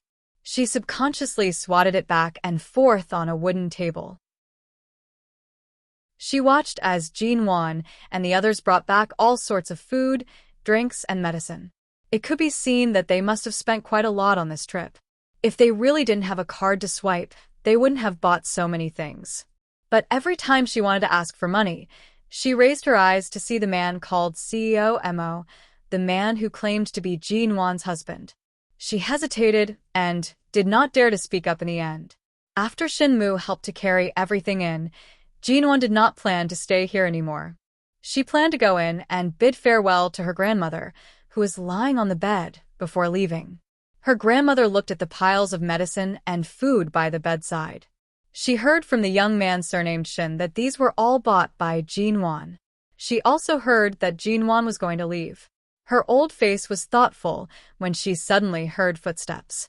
She turned to see Jinwan walking in. "Grandmother, take good care of your body. If you eat these nourishing foods daily, they'll be enough for you for a year. They have a long shelf life, so you can eat them without worry. As for the medicine, they have a shelf life of 2 to 3 years.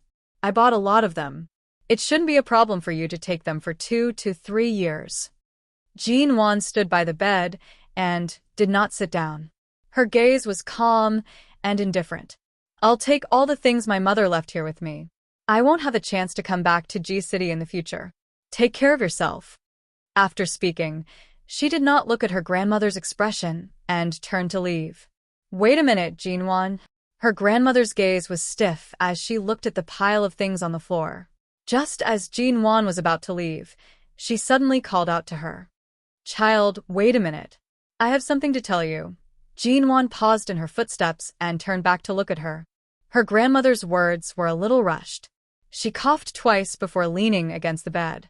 She said weakly, "I won't be able to live for much longer. My body will live as long as I can. I originally wanted to call you back to tell you about your mother, but after seeing you return, I didn't know what to say. I know you don't have any feelings for your grandmother, but you do have a filial heart." Jinwan calmly looked at her. In fact, from the start, she had thought that she might be able to find out something by coming to G City.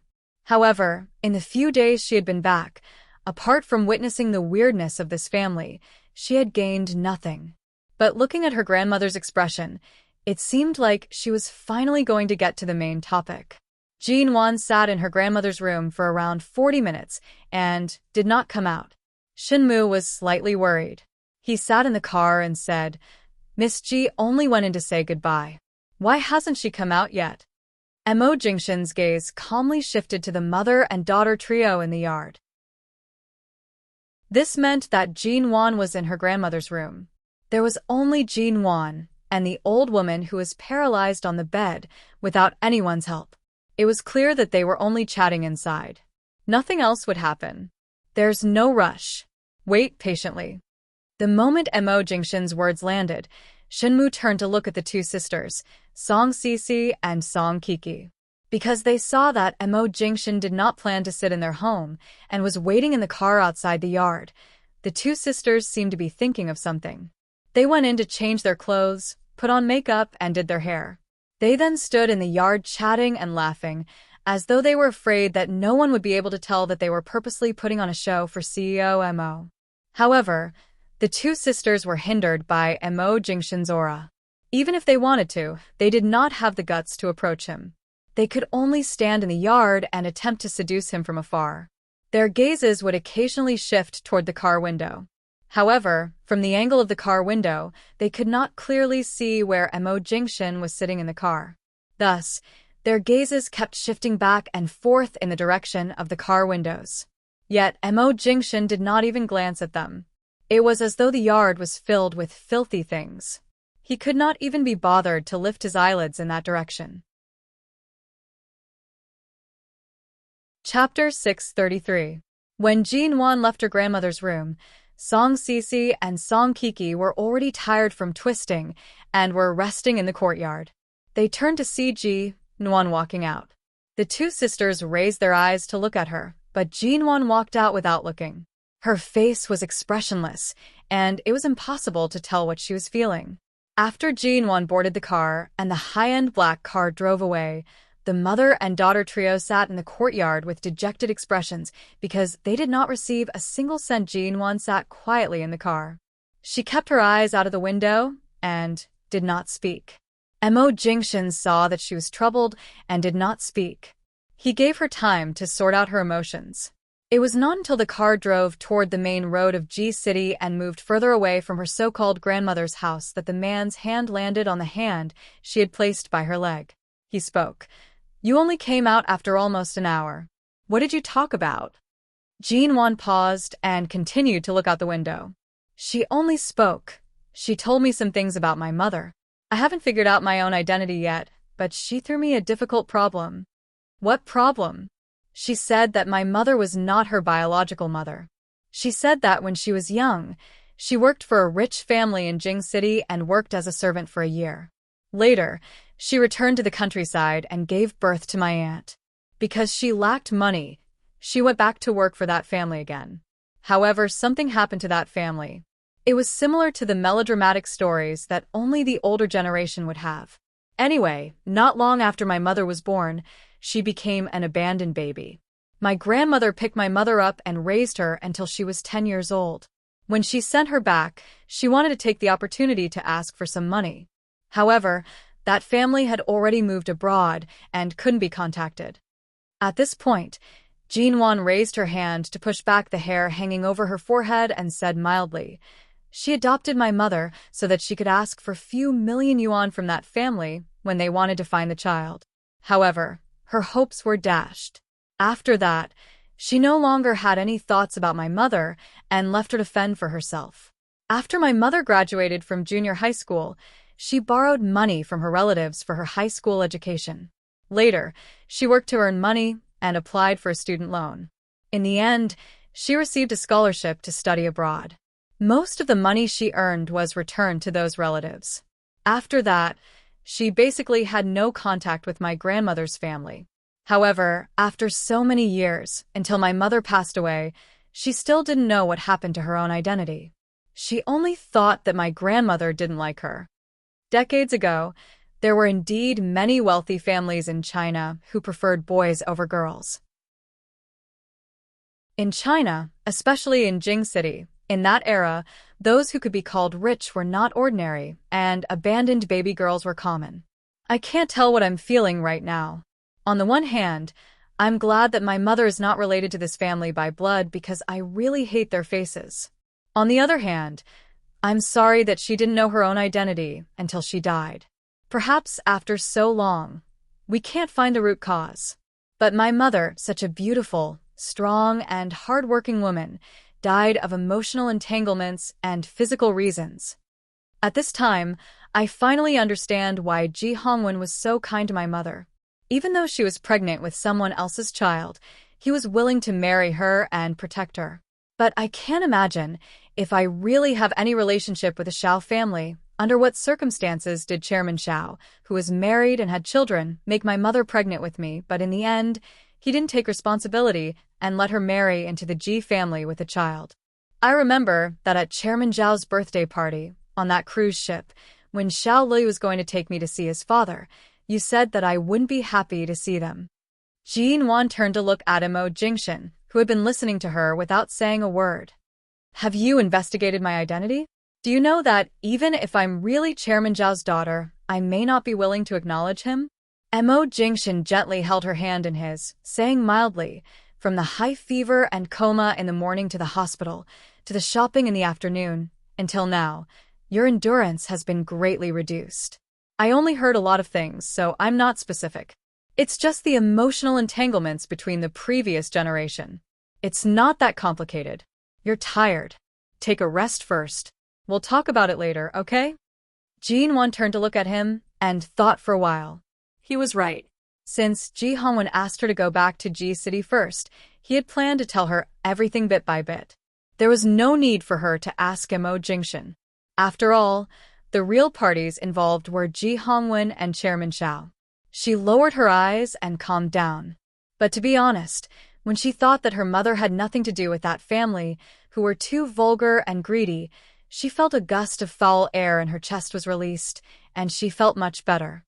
Fortunately, it was not their blood that flowed on her body. Perhaps because she had told him all the things she had kept in her heart, she felt much better now. Jean Wan was about to withdraw her hand from the man's, but Mo Jingshin held her tightly and looked down at the little woman leaning against the seat. You've been alone for 3 years. Are you used to dealing with problems on your own? I'm here. You can lean on my shoulder at any time. You don't have to be alone. Jean Wan pursed her lips and said expressionlessly, Who I am now, aren't you the one who shaped me? The man chuckled because she was still holding a grudge and pulled her to his side. Jean Wan ignored him, closed her eyes, leaned against the seat, and was about to sleep. She refused to lean against him until the man raised his arm and took her in, pressing her head against his shoulder. Jean Wan still wanted to struggle, but Mo Jingshin pressed her head down. Just lean against me. Don't move. Jean Wan wanted to get up, but she was really sleepy. After thinking for a while, she didn't move anymore.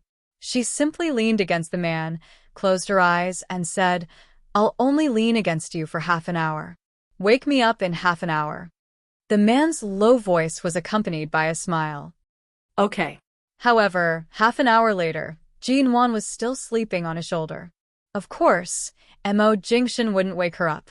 When the car passed a speed bump, he raised his hand to support Jean Wan's head and held her in his arms, letting her lie in his arms. Chapter 634. When she returned to High City a few days ago, the people in the company didn't explain the situation. It was not until she came back that she learned that during her absence, High City Shun Group had been targeting MN Group. First, Jimingran Studio made a big move. She launched a land purchase plan with a 50% to 100% ratio. She put up several very good sites for sale and promoted them vigorously. Sheng Yihan directly invested a large sum of money in her, and there were advertisements everywhere. This move attracted the attention of most real estate developers, causing several plots of land under MN Group to be left unattended. However, in this case, Jean Wan only needed to make a small concession in the price to attract the attention of her peers. After all, this year's real estate prices in High City were indeed the highest in the past 3 years. This opportunity must not be wasted. However, the Sheng Corporation had taken a risky move, and there were all kinds of people in the same industry who were causing trouble for her. As a result, Jimingran Studio's performance soared this month. Now, as long as it was related to Jimingran Studio, whether it was a brand or a partner, anyone with a discerning eye could see that if it continued to develop like this, there would be a second real estate studio in High City, and it would gradually establish its own company. Although the studio did not have the assistance of someone like Mr. Zand, it was still rooted in High City and had risen in High City. In addition, it had the backing of the Sheng Corporation. If it could obtain a large sum of financing, its performance and competitiveness in High City alone would be close to the current level of the MN Group. Although MN Group now enjoyed a certain reputation and value in the international Chinese community, it was, after all, moved back to China from London, and its roots in High City were not stable. If Jimengran deliberately wanted to compete with her through real estate, which was currently a high-income industry, there was really no telling what would happen in the future. Therefore, at this time, Jean Wan stayed in the company and observed the movements of the real estate industry in High City every day. It had been a week since she left the company, nor did she return to the Ji family to deal with those personal affairs. And just a week after Jean Wan returned to High City, the High City media suddenly exposed a piece of news online and in the major print media. The content of the news was all kinds of gossip about MN Group CEO, Jean Wan, and the news title was even more eye-catching. Shock. Jean Wan, ranked first on the Forbes list of Chinese female entrepreneurs, is actually the ex-wife of the owner of Shine Group. This news not only exposed the fact that Jean Wan was once the #1 socialite of Haicheng's upper class, but it also exposed almost all of Jean Wan's life. To the outside world, she was the daughter of the Ji family, the eldest daughter of the Ji family, but to the inside world, her biological father was unknown, and she was not related to the Ji family at all. It was just that the Ji family had never disclosed Jean Wan's identity to the public due to their pride. There was also the marriage between the G and Mo families several years ago. Back then, Jinwon had married into the Mo family and became Mo Jingshin's wife. However, 3 years ago, she divorced and went abroad for unknown reasons. Although the eye-catching content was about Jinwon and Mo Jingshin's marriage, the actual content only mentioned this matter briefly and more about Jinwon's personal situation. For example, why Mo Jingshin divorced Jinwon before he went to the United States to take over Shine. For example, when Jinwon went to England, she left with Mr. Zand, who was famous in the foreign business circle. For example, when Jinwon established the company in London, she hugged, smiled, held hands, and even kissed everyone she met in various social venues and social circles. In fact, these were very polite behaviors in Western communication, but from the angle of the photos, it seemed that she took the initiative to stick to those people, take the initiative to hug or flirt with them. The exposé was full of sarcasm about Jinwon's road to success, saying that she had climbed into the beds of countless men in the past few years and had flirted with countless men in social events and at the wine table. That was how she had managed to get all the investments she had, and in every tender and new project negotiation, she had used all kinds of shady methods to seize the initiative with her partners. More importantly, among the more than 20 photos, only 4 or 5 had Jinwon's face. Most of them were accidentally taken by the media at some social events and banquets, and the angles of the photos were indeed misleading. However, the rest of the photos were mostly of her back and profile, but those back and profile looked very similar to Jinwon. Combined with those photos with her face, it was more certain that the person in those photos must be Jinwon. However, in those photos with only her profile and back, the woman in the photos was dressed in revealing clothes, being hugged and kissed by men in those ambiguous places, or sitting on a man's lap, the straps of her long dress slipping down, looking as if she was about to be undressed in public without the slightest sense of shame. Her face couldn't be seen clearly in those photos, but they looked very similar to Jinwon's profile. Jinwon, once the #1 socialite in High City, was successfully labeled as the #1 social butterfly, and all her achievements in the past few years were forcibly exaggerated by sex deals. For a time, all the companies that had cooperated with MN Group were in an uproar. Phone calls came one after another, and many wives of male partners suspected that their husbands had an affair with Jinwon, the social butterfly, and scolded her on the internet. MN Group was also in a mess. On the one hand, the phone of the public relations department was almost blown up, and on the other hand, the company was besieged by the media and curious onlookers. Even on the day of the company's regular meeting, the media rushed in and waited at the door of the meeting room, but Jinwon herself didn't appear. The company was besieged, and people from all walks of life condemned Jinwon, and slogans such as asking MN Group to get out of High City and go back to London were posted all over the major print media and the internet. Jinwon was at home in Uehu Bay. She returned home from the company as soon as the messy news broke out, but she didn't tell anyone, and many employees in the company didn't know where she was now. Since the news broke out, Jinwon shut herself at home, isolated from the world, sitting on the balcony, looking at Uehu Lake downstairs, and quietly drinking milk. No one knew why Jinwon had been particularly quiet these days. After all, it was not in line with her character, but maybe those photos and the news were all true. Maybe she was too ashamed to come out and explain, and she couldn't explain at all. Chapter 635. Many people were surprised that Jinwon used to be Mo Jingshin's wife. They didn't expect that such a man as a Prince Charming would have such a black mark in his marriage. How could he have been married to Jinwon? But fortunately, they had divorced. Fortunately, Mo Jingshin was still Mo Jingshin and no longer had anything to do with Jinwon, a socialite who polluted the business circle. Nowadays, the online media was becoming more and more developed, and news and scandals were wantonly publicized. In 2 days, it had spread all over the country. After all, people were tired of all kinds of news in the entertainment circle, but gossip and scandals among the rich were very fresh, not to mention that it was about the Mo family and the G family in High City. Besides, Jinwon's MN Group had entered the public's attention like a dark horse, since the beginning of the year. Many people were optimistic about MN Group, but of course, there was no lack of secretly envious and malicious people. The higher one stood, the more attention he would receive once he fell into the water. There were many scandals about the upper class and the rich in recent years, but this time, Jinwon suffered a heavy blow. It could be said that overnight, she was abused and looked down upon by the whole internet, and all kinds of articles about how bitchy Jinwon was spread wildly in the major media. At night, in the CEO's office of the High City division of Shine Group, Xiao Lui pushed the door open, threw the newspapers and magazines in his hands on Imo Jingshan's desk, and looked deeply at the man behind the desk who looked indifferent and calm. It's been 2 days since the incident happened.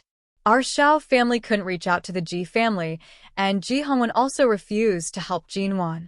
I thought you must have been trying to help her these days, but I didn't expect that you didn't do anything at all. Seeing Xiao Lui's murderous look, Imo Jingshan's face was calm. Take care of yourself first. When it comes to the Ji family, the Xiao family is really not qualified to help. Xiao Lui's face darkened. If you still don't want to show up, the Xiao family won't sit still. My father has been anxiously looking for Ji Nuan these days. He can't eat or sleep well, but she turns off her phone and hides all her contact information. If this continues, who knows what will happen. Those photos of Ji Nuan's front were obviously taken at a wrong angle, but those side photos were all taken by Ji Mengran.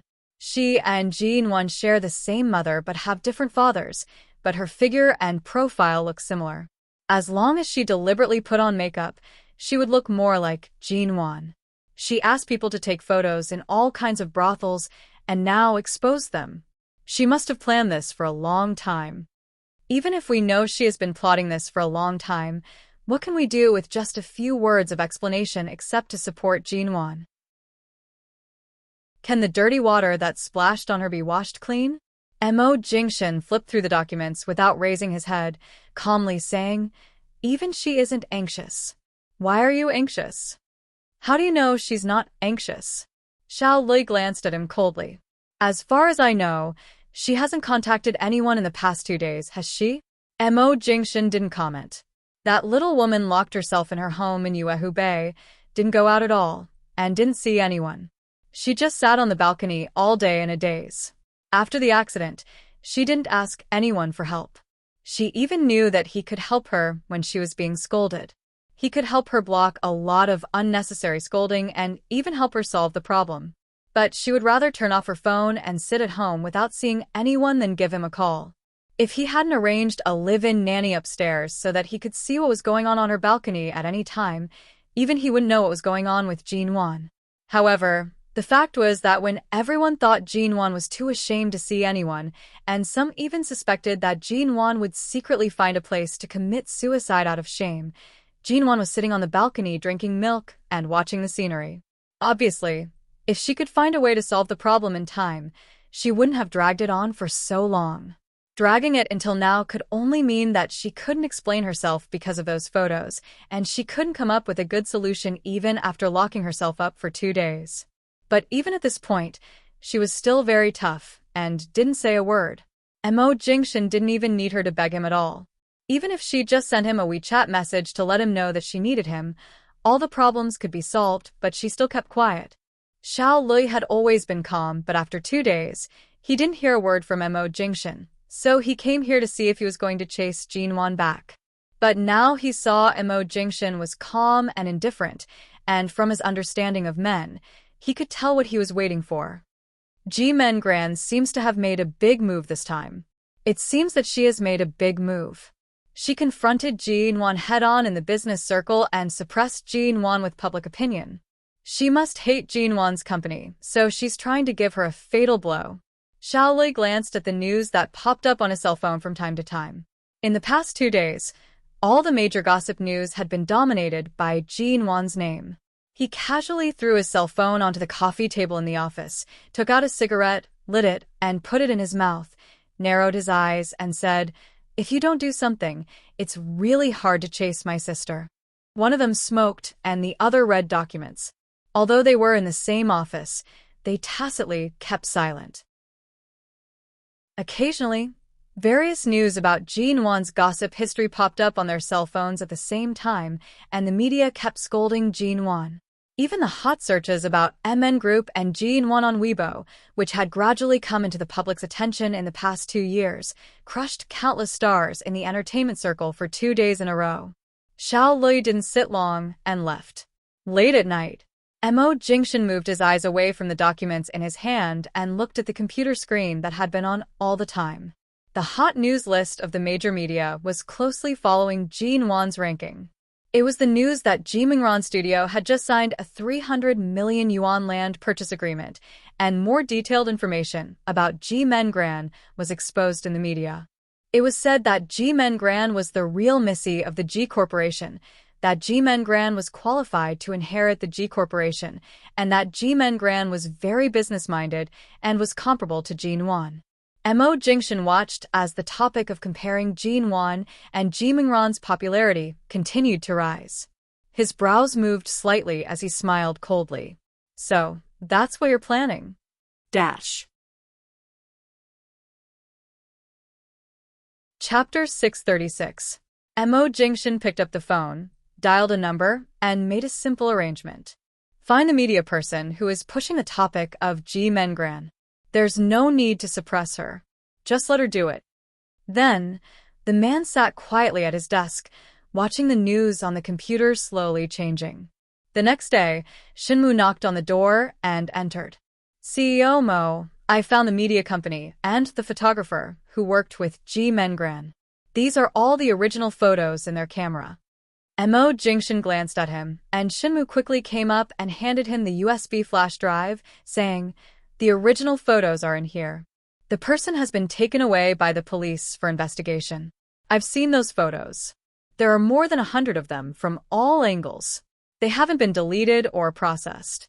The ones that have been exposed in the media are the ones that look the most like Miss G from the back and side of the photos. Take a look. The USB flash drive is very interesting. There are even videos. Aside from some unsteady front photos, Jimingran's face can also be seen in those videos. Shinmu knew the reason why Mo Jingshan didn't show up for the past 2 days. It was because Jinwan's current situation was not good enough to protect her. Even if he did, he wouldn't be able to wash away the dirty water on her. What he needed to do was to protect Jinwan. While protecting her, he had to boil all the dirty water that had been splashed on her before pouring it back on her. Moreover, before there was evidence, it was not a good time for Mo Jingshan to show up for the past 2 days. Seeing that CEO Mo was already looking at the photos, Shinmu didn't speak anymore. He turned to leave the office and picked up his phone to check the news, only to find that all kinds of news about Jimengran had suddenly become the hottest topic. Shinmu took a look and smiled. Sure enough, as long as CEO Mo was in control of this matter, it wouldn't be easy for anyone to climb up by stepping on Jinwan. Jinwan didn't watch the news tonight. Anyway, it was all about the same things. The incident had been brewing for 2 days. Her initial anger had now become numb. She took out the last dish that she had just cooked and placed it on the dining table. Xia Tian, who was constantly looking at her mobile phone at the table, glanced at the 3 dishes and 1 soup on the table and couldn't help but say, At this time, you still have the patience to cook. I said that I came to accompany you and see how you are. It's fine if you don't eat at night, but you insisted on cooking and made such a sumptuous meal. If I didn't know better, I would think that you have something to celebrate. Although she said that, Xia Tian's hand still picked up the chopsticks and put a piece of meat into her mouth. She smacked her lips a few times and couldn't help but say, After you came back, I was pregnant until I gave birth. I didn't have time to accompany you alone. I didn't realize that your cooking skills are so good now. The more you do, the better it will be. Do you cook a lot now? The company is so busy. How can I have time to cook for myself? A few years ago, I could only order takeout from the company. When I was in England, during the most difficult year, I almost cooked every day. She used to cook very well, but now the taste of her cooking was definitely better than that of 3 years ago. After taking a bite, Xia Tian couldn't help but pick other dishes. Then she got up, ran to the kitchen to get a bowl, and came out to drink the soup. In the end, Most of the dishes on the table were eaten by Xia Tian. Jin-won didn't eat much, but she was full. Xia Tian was so full that she had to get up and walk back and forth in her room. When she walked to the balcony and looked down at the moon lake below, she sighed. Fortunately, you moved your home to Yuehubei early, and there are not many people who know where you live. The security here is better, and those reporters can't break in. I've been worried about you, but it seems that you are in a good mood, and from what Jin-won said just now, she could tell that cooking was also a way to vent her emotions. But her calmness was still unsettling. After all, the scolding outside was really unbearable. Xia Tian had wanted to contact the media directly and explain for Jin-won, but she was afraid that she would cause trouble if she acted rashly, so she came to see her first. Otherwise, will I commit suicide because of depression? Jin-won put away the dishes and replied as she walked out of the kitchen. Not really. It's just some gossip. If you commit suicide because of this scandal, all the female stars in the entertainment circle who are slandered every day will be dead. Xia Tian leaned against the floor-to-ceiling window on her balcony and looked at Jin-won, who came to clean up the house. You live here by yourself now. Didn't you hire an aunt to help you? I hired an aunt to come and clean the house every 2 days, but I didn't let her come these 2 days. I want to be alone. Xia Tian looked at her. What's there to be alone? Ji Mengran has clearly prepared for this.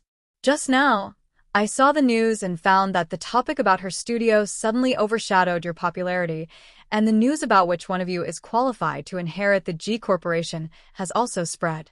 She has been thinking about these things for a long time. Jin-won went to pour a glass of water, then held the glass and drank the warm water in it, saying, Her hatred for me is much more than what you see and know. But this time she did plan it for a long time. The photos I was taken at the social events in London were all illustrations in some business news of the official media. That's all she could collect. She found some photos that looked ambiguous, enlarged them, and then released all kinds of photos that she deliberately took to confuse the public. Then can't you say that you and Ji Mengran's back and profile are similar? Jin-won chuckled. What's the use of saying it? In this kind of entertainment society, many people will only believe what they want to believe. Even if I explain now and say that the person in those photos is not me, not many people will believe me. Even if I say a bunch of reasons, it will be the same. They will only believe what they see. What's more, the scandals in the rich and powerful can satisfy the mood of many people. If I could wash my name clean with just a few words, would I still need to lock myself up at home for 2 whole days? Xia Tian was silent for a moment and then said, But now you have a chance to defend yourself. The 2 hot topics about Ji Mengran have become the first and second, and the topic about you has become the third, which proves that her purpose is not pure. Chapter 637.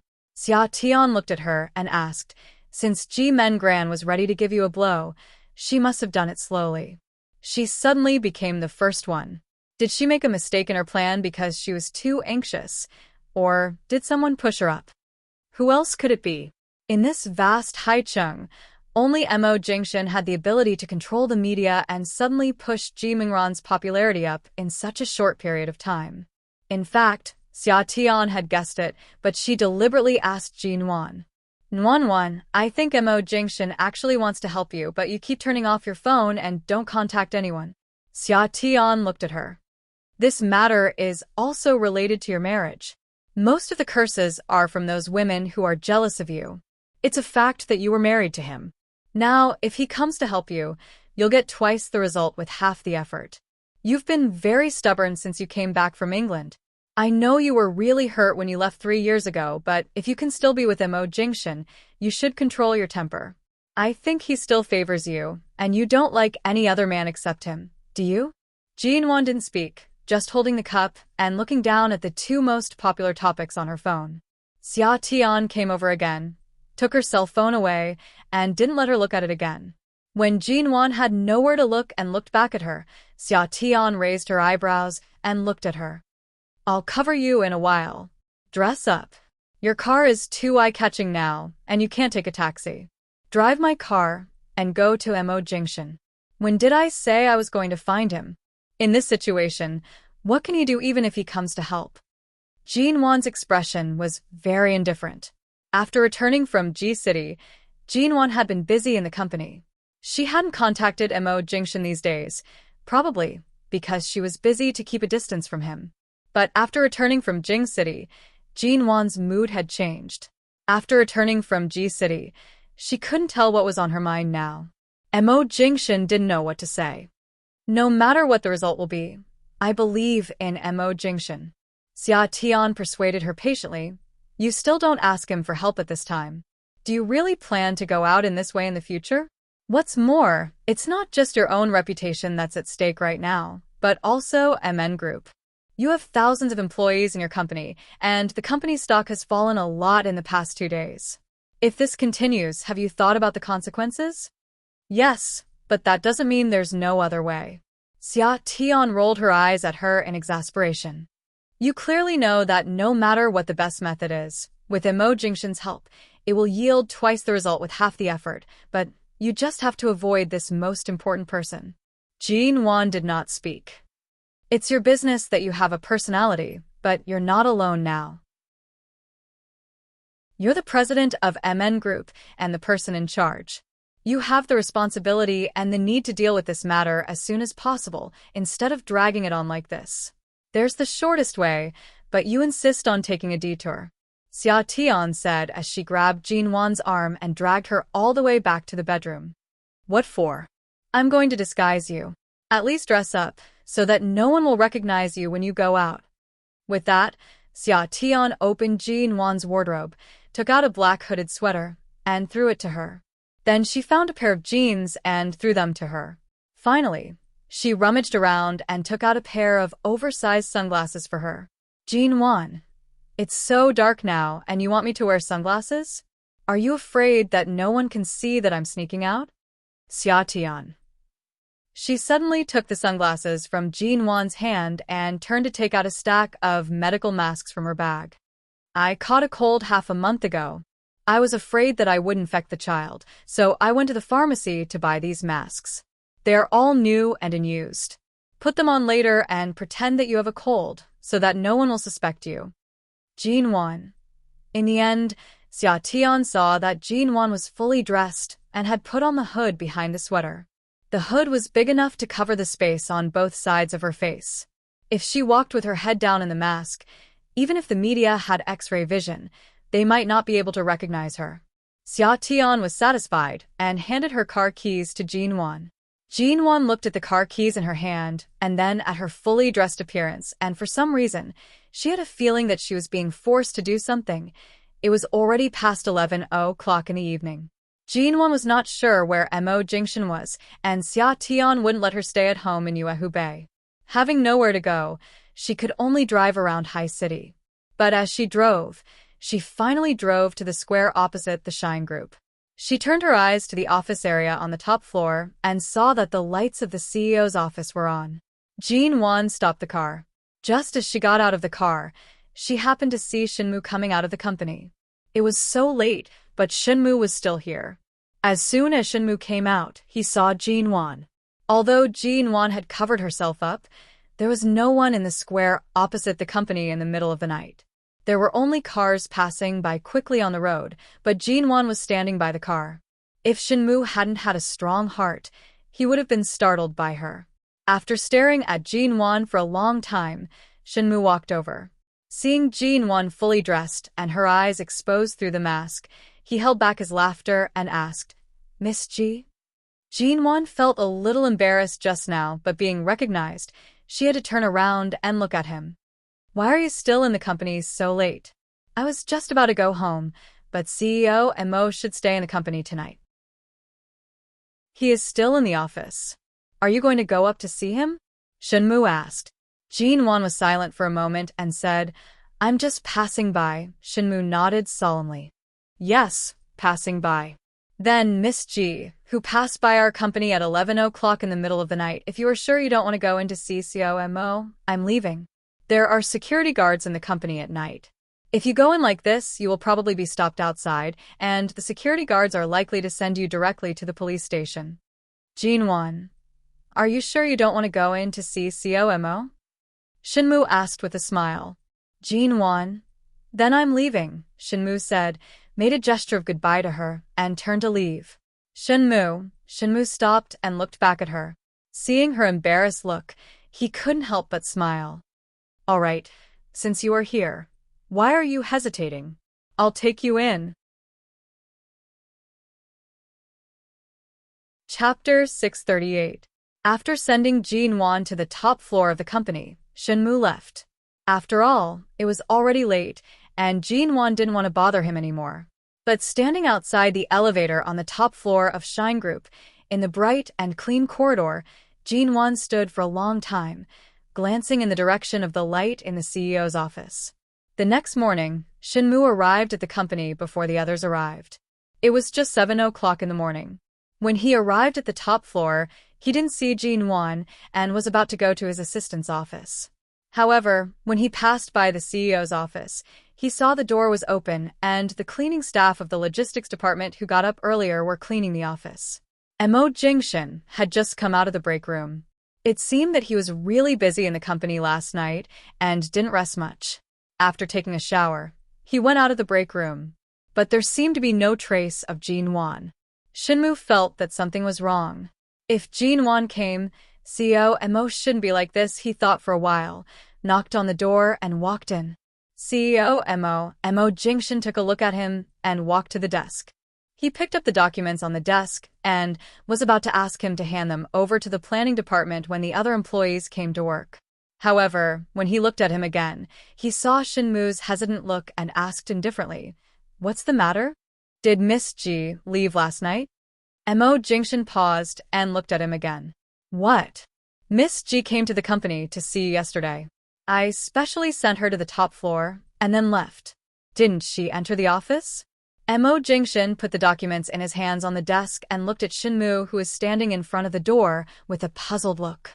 When? Last night, around 11 o'clock in the middle of the night.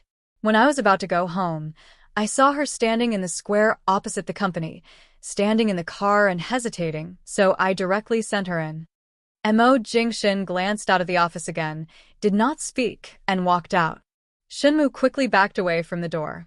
He saw Mo Jingshin walk out of the office, look around on both sides of the corridor, and then walk toward the escalator closest to the office. The moment he pushed open the escalator door, Mo Jingshin's gaze was fixed on the small black figure. Jin-won did come to the top floor last night, but considering that Mo Jingshin was still in the company and the lights in the office were on, she guessed that he was busy with something, so she didn't go in. She hesitated for a long time and finally did knock on his door. After all, this matter was really tricky for her. She had always thought that when dealing with people like Ji Mengran, she would be fine as long as she didn't let her take advantage of her. But she didn't expect that her sister, who had the same mother but different father, would finally take advantage of her back and profile to give her such a blow. Ji Mengran even seemed to have studied Jin-won's dressing style in the past 3 years. In those photos, Ji Mengran was wearing the same clothes as Jin-won, or the style was the same, including her hairstyle. In this case, it was Ji Mengran's full blow and Jin-won's unpreparedness. Perhaps she should have thought that as early as Ji Mengran said a few words about the inheritance of the Ji Corporation, she should have been prepared, and she wouldn't have been taken advantage of like this. Jin-won didn't know how to talk to Mo Jingshin. After thinking for a long time, she finally went to the corridor closest to his office and sat on the stairs for several hours. Even now, when it was dawn, she still sat there without moving. The corridor was actually very dark, and there were automatic sensor lights on it. She sat here all night and didn't move, so the lights were naturally off.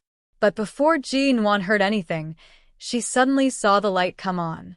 She, who was sitting on the stairs with her arms around her knees, paused slightly and subconsciously turned her eyes, only to see the man in a white shirt and black trousers standing at the top of the stairs. He had one hand in his trouser pocket, and his eyes were clear and deep as he looked down at her. She froze. The man stood there, looking at her sitting on the stairs with her arms around her knees, and his indifferent tone was emotionless. "Have you been sitting here all night? How is the air in the corridor?" Jin-won. She abruptly stood up, but because she had been sitting there for too long, her legs were numb. It was as if a sharp electric current was running through her legs and feet. Instantly, she was in so much pain that she leaned against the wall beside her to barely stand. Mo Jingshen was about to approach her when her body swayed. When he saw her leaning against the wall, he slowed down. He lowered his eyes to look at the black hoodie she was wearing and the large hat on her back. He could guess what she had dressed up to come here last night. There was a smile hidden in the man's eyes. It was not very obvious, at least from Jinwan's point of view, and Mo Jingshen's expression was almost as indifferent as a bird's. "How did you know I was here?" Jinwan waited until the pain in her legs and feet had subsided before she looked up at the man. Mo Jingshen glanced at her. "I don't have X-ray vision. Of course, I couldn't know you had been sitting outside my office all night. Shinmu just came to work and found you were not here, so he asked me." Jinwan pursed her lips. "I didn't disturb you, did I?"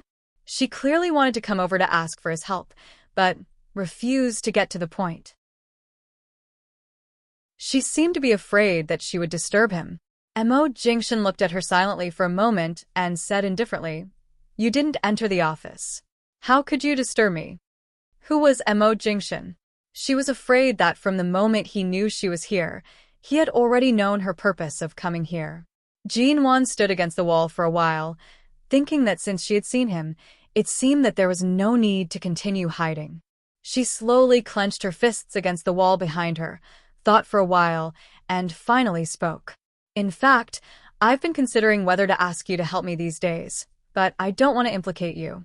The insults on the internet have also affected you. I don't know if they have caused you any trouble." Jinwan stood there and said softly, "Mo Jingshen, it's very difficult for me to get through this, isn't it? The comments on the internet are just moving their fingers. You're such a big-hearted person. Why would you care about what others say? But now I don't have any evidence to prove my innocence. Even if I want to explain, no one will believe me. But if things continue to develop like this, I'm afraid I can't even stay in High City." Who said you need to explain? Mo Jingshen chuckled. "Every incident has its own cause. There's no need to panic. Find the cause, and the problem will be easily solved." Jinwan was startled. "What do you mean?" The man reached out to her, his voice gentle and patient. "Come here. Dash." Chapter 639. Seeing the man reach out to her, Jinwan was silent for a moment, walked up the stairs, and hesitated before raising her hand to grab the man's cuff. She said, "Mo Jingshen, I'm here to ask you for help, not to flirt with you." The man gave a faint smile, held her hand in his palm, and pulled her into his arms. Jinwan stumbled and couldn't stand steadily because she had been sitting like this all night, so she fell into his arms. When her face bumped against his chest, she heard the man's voice, which seemed to be smiling, whispering in her ear, "Is there a difference?" If it weren't for love, she wouldn't have come to him for help. Jinwan didn't speak. After all, she was here to ask for help and had no reason to be arrogant. However, the man just looked indifferent, as if he didn't care about her affairs, but now she strangely felt as if he had been waiting for a long time. The man took her out of the stairwell and didn't let go of her hand. He looked at the time. "You've been sitting in the corridor for so long. Aren't you hungry? Let's go back to the office and have breakfast." Jinwan still didn't speak and was led into the office by the man. The cleaning staff had left, and Shinmu was sure that Mo Jingshen had found Jinwan after staying in the corridor for so long, so he went back to the assistant's office. There was no one else here. The bright, spacious, and modern office smelled faintly of fresh fragrance. The cleaning staff must have put some faintly fragrant fungicide on the floor. After Jinwan entered, he asked her to sit down, and she went to sit on the sofa. The man took a look at her, called someone to send breakfast over, and then called Shinmu to arrange a press conference at 10 o'clock in the morning. When Jinwan heard the words press conference, she thought it was a press conference for a new project of his company. Anyway, if he had something to do, he could go ahead. It made no difference whether she stayed in Yuehu Bay or here. However, after breakfast, the man went to a meeting and asked her to go to his lounge to sleep for a while. Jinwan was indeed sleepy. After all, She had been sitting in the corridor for so long and hadn't slept all night. It wasn't like she hadn't been to this lounge before. After the man left, she got up and went to the lounge. She didn't know how long he would be busy with the meeting and the press conference. She sat on the edge of the bed and threw her bag and cell phone aside. In the past 3 days, the aggressive news and comments about her on the internet had almost changed her habit of looking at her cell phone before going to bed. She was too lazy to look at it, so she lay down and took a short nap. However, as soon as she closed her eyes, she accidentally fell asleep. An hour and a half later, it was already 9:30 a.m. There was still half an hour before the press conference. Mo Jingshin returned to his office. The person in charge of a department store in High City entered the office with him, holding a set of clothes specially selected for Jin Won and waiting respectfully in the office. When Mo Jingshin woke Jin Won up, she was still in a daze. After all, she had only slept for an hour in a daze. She heard the man say, "Go wash up, change, and come to the press conference with me." She sobered up a little. Looking at the gentle and patient face of the man who bent over the bed to wake her up, it took her a long time to come back to herself. "What press conference? Do you want me to go with you?" Seeing that the little woman was still a little sluggish after being woken up, Mo Jingshin sighed and kissed her on the lips with a smile. With this kiss, Jin Won woke up completely. She jumped up from the bed and quickly went to wash up. When she went out, she saw the clothes sent by the mall staff. It was a very fitting French brand suit. In short, it looked more suitable for facing the media than the black sweater and jeans Jin Won was wearing. Jin Won didn't ask much, but she could guess that Mo Jingshin must have made arrangements for her. She didn't think much and cooperated with him to change. At 10 o'clock, Jin Won followed him to the so-called press conference, which was a very large multimedia hall on the 5th floor of Shine Group, where other project and product press conferences were held. When she walked in backstage, she saw that the guest seats outside had been filled up so quickly, and judging from the cameras and logos on the microphones in their hands, she was sure that all the major domestic media had arrived. Even the more senior and authoritative major media that never gossiped were present. There were many people here, but after all, this was Shine Group, so no one dared to speak loudly and waited patiently for the press conference to begin. Jin Won's incident had attracted so many media outlets in such a short time. It could be seen that Jin Won's incident was breaking news for many media outlets, but the other authoritative domestic media outlets had also arrived in such a short time, which was obviously because of Mo Jingshin's presence. Jin Won stood backstage and looked at the media. She found that she had been hiding from these people in Yuehu Bay for 2 days, but now standing here and seeing so many people, she didn't panic at all. Why?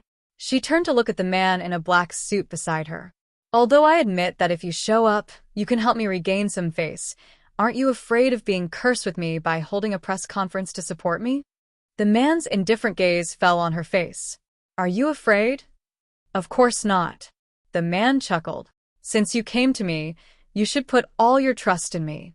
Of course, Jin Won trusted him, but this kind of thing was related to their former marriage. She just didn't want to make a big deal out of it, but she didn't expect that Mo Jingshin, who had always been low-key, would choose to hold such a grand press conference. Just as she was about to go on stage, Jin Won suddenly saw some people behind the media who had snuck in through their connections. For example, Ji Men-gran was also in the crowd. She had followed a media friend in. Of course, Shine Group was not a place that could be easily snuck in, unless someone deliberately turned a blind eye to it and let her in. Seeing that Ji Men-gran had actually snuck in, Jin Won narrowed her eyes. Only then did she realize that perhaps Mo Jingshin did not just want to explain and support her. Otherwise, why would he allow Ji Men-gran to sneak into the scene? Chapter 640. Jin Won was wearing a black business-style suit inside and a knee-length cream-white coat outside. Her hair, which was much longer than before, was tucked into a hair tie of the same color, and she was wearing a pair of high-heeled boots. Just like her usual image in the company and in front of the media, she was exquisite, bright, and had an extraordinary temperament. It was as if she had not been defeated by the scandals of the past few days. Instead, the light in the bottom of her eyes was clear. When she walked out from the back and faced the media, she was also calm and fearless. But Mo Jingshin didn't let her speak, so she just walked out and sat down on the stage with a calm smile on her face. CEO Mo, you rarely attend press conferences in person. Many of your company's important new projects press conferences are usually attended by the vice president or other people in charge of the company. It can be said that you rarely appear in public like this in front of the media. Is it because of the reputation of your ex-wife, Miss G, or for other reasons that you suddenly hold a press conference in person this time? CEO Mo, are you going to say something on behalf of Miss G? Both of you appear at the same time. Can it prove that CEO G of MN Group was indeed married to you? The news of the marriage between the G and Mo families in High City many years ago has been dug out, but we haven't seen your photo.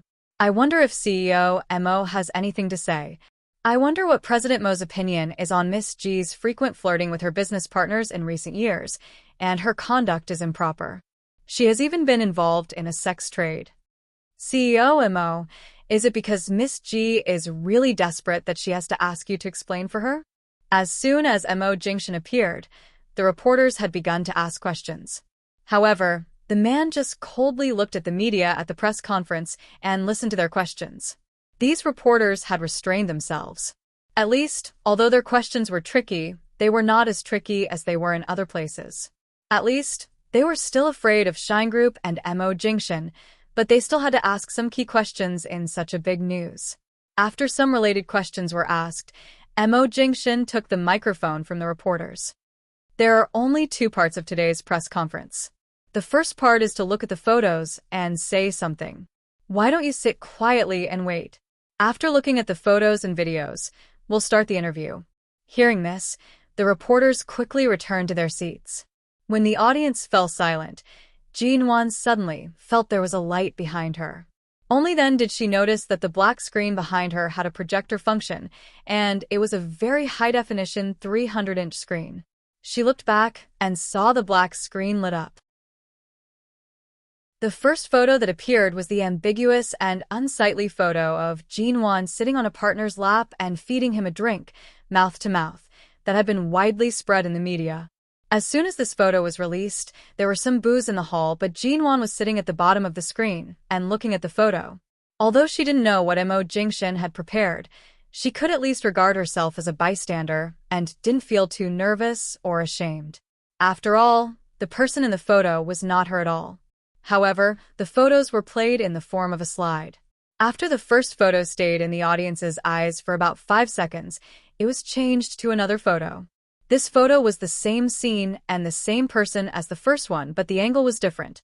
Obviously, the other photos were taken continuously due to the movements of the characters.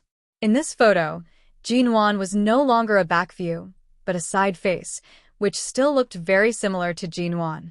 In the third photo, the angle was changed again because Jinwan had unintentionally turned her face and seemed to be smiling, but this time, at least 1/3 of her face could be seen. The latter two photos were not in the photos exposed by the media. The reporters present didn't understand the significance of these photos, but then it was time for them to slap their faces. Hundreds of photos from all angles, back, profile, front, high definition, and some blurry because they were taken in a hurry, were projected one by one.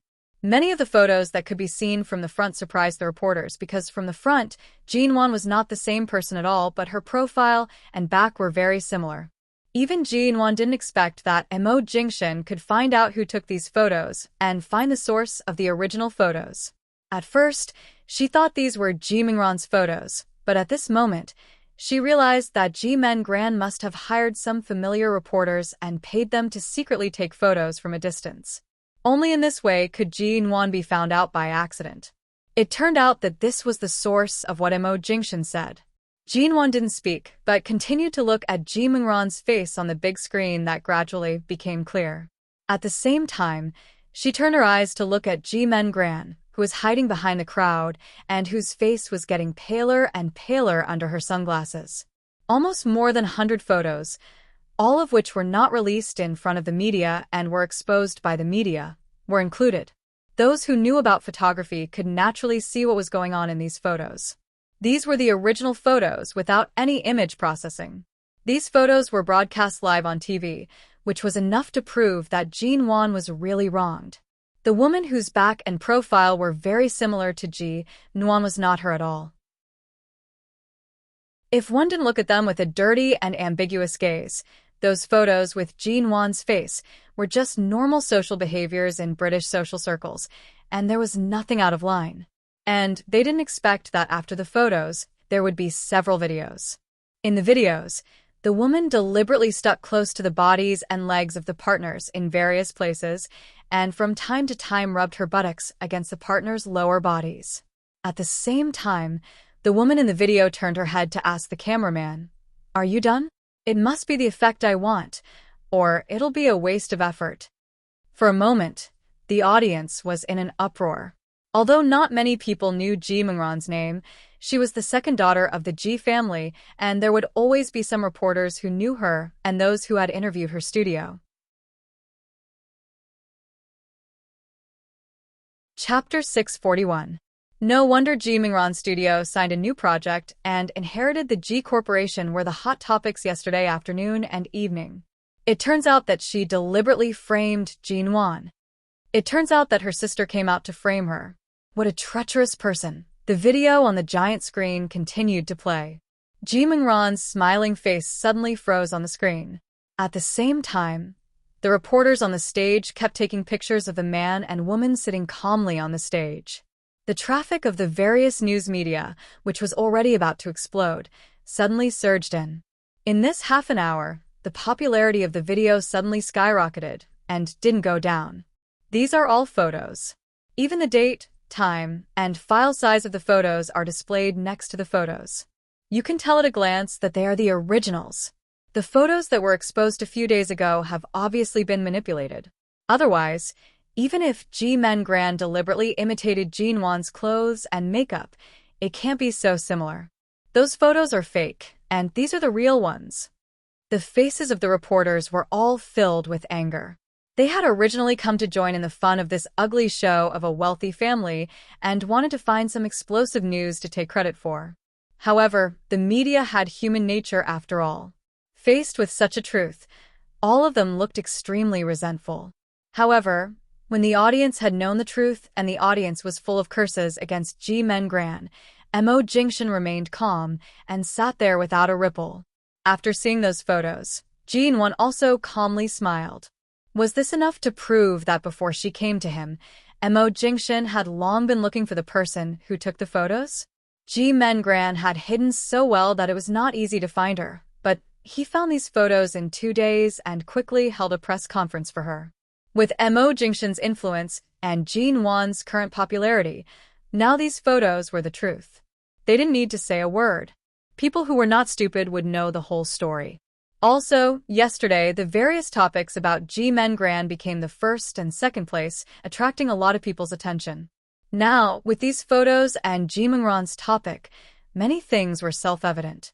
Mo Jingshin and Ji-won remained calm in front of the media, but behind the crowd, when Ji-won heard their curses, her expression changed from rigid to one of fear. She slowly stepped back, trying to leave this place. However, just as Ji-won was about to run out, 2 security guards who had been waiting outside the door for a long time blocked her way. They looked at her coldly, not giving her a chance to leave. "You?" Ji-won glared at them angrily. Move. The entire press conference had progressed to the point Mo Jingshin expected, and the man coldly said, "I wonder if everyone is satisfied with the first segment of looking at pictures and talking?" The media couldn't help but sigh. "I didn't expect to make such a big mistake. I've really wronged CEO G. But after the truth is revealed, what is CEO Mo's so-called second step?" Mo Jingshin coldly curved his lips. His gaze passed through the crowd and landed on Ji-won, who was blocked by the door of the multimedia hall by the security guards. For the second segment, the person in question, the second Miss G, should naturally be the one to explain to everyone. This self-directed show, where exactly did she learn this idea from, and what is her motive? As soon as Mo Jingshin finished speaking, all the media present looked back at the door. When they saw the woman who was dressed in low-key clothes, they immediately understood what was going on, got up, and rushed over with the cameras. Ji-men Gran didn't expect that today. She just came here to see Ji-won make a fool of herself.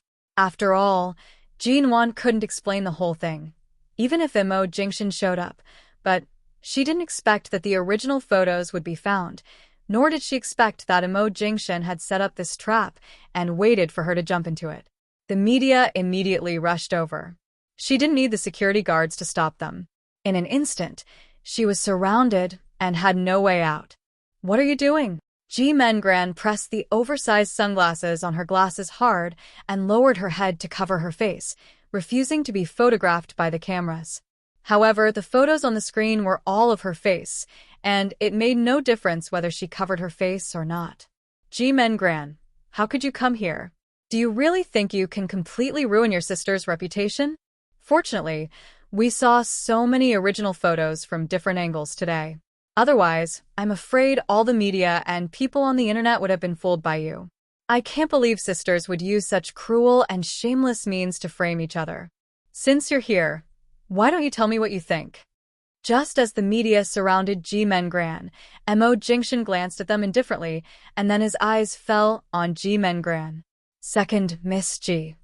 His voice was low, as if entwined with an indescribable sarcastic smile. The influence of today's press conference is not small. So many authoritative media are here. It's more direct than finding someone to casually post more than 20 photos on the internet. Since you are here, why don't you finish the second part of the press conference? The man's smile seemed to be quenched with ice, drilling into people's bones and blood, making them feel cold. Ji-men Gran covered the sunglasses on her face, her fingertips trembling. She tried to hold back her emotions, turned to look at the stage, gritted her teeth, and suddenly took off her sunglasses. Facing the media and the two people on the stage, she said angrily, "Even if I did it, so what? Ji-won is not my father's biological daughter. What right does she have to inherit the Ji Corporation's property? Even I, the biological daughter of the Ji family, am excluded because of her? My father told me clearly that I won't get a penny from the Ji family." Why? "She is an illegitimate daughter who doesn't even know who her father is." Why? However, in the face of Ji-men Gran's angry accusation, the media kept their cameras on her. Standing 100 meters away, Imo Jingshin looked at the woman who was panic-stricken but forced herself to calm down and said lightly, "Second Miss Ji, if I were you, I would directly admit to the media how my actions over the years have disappointed and dissatisfied your biological father. He would rather hand over the family business to his adopted daughter, who is worth tens of billions, than hand it over to you, his biological daughter, to be ruined." Ji-men Gran's face turned paler and paler, and her pupils kept contracting, but the man smiled coldly. "At least, even if you really ruin Ji-won's reputation in such a disgraceful way, the one who knows you and your sister best is still Chairman Ji, and the Ji Corporation's inheritance will still not be handed over to you. After all, your father knows you best. How bad are you to be abandoned by your biological father like this?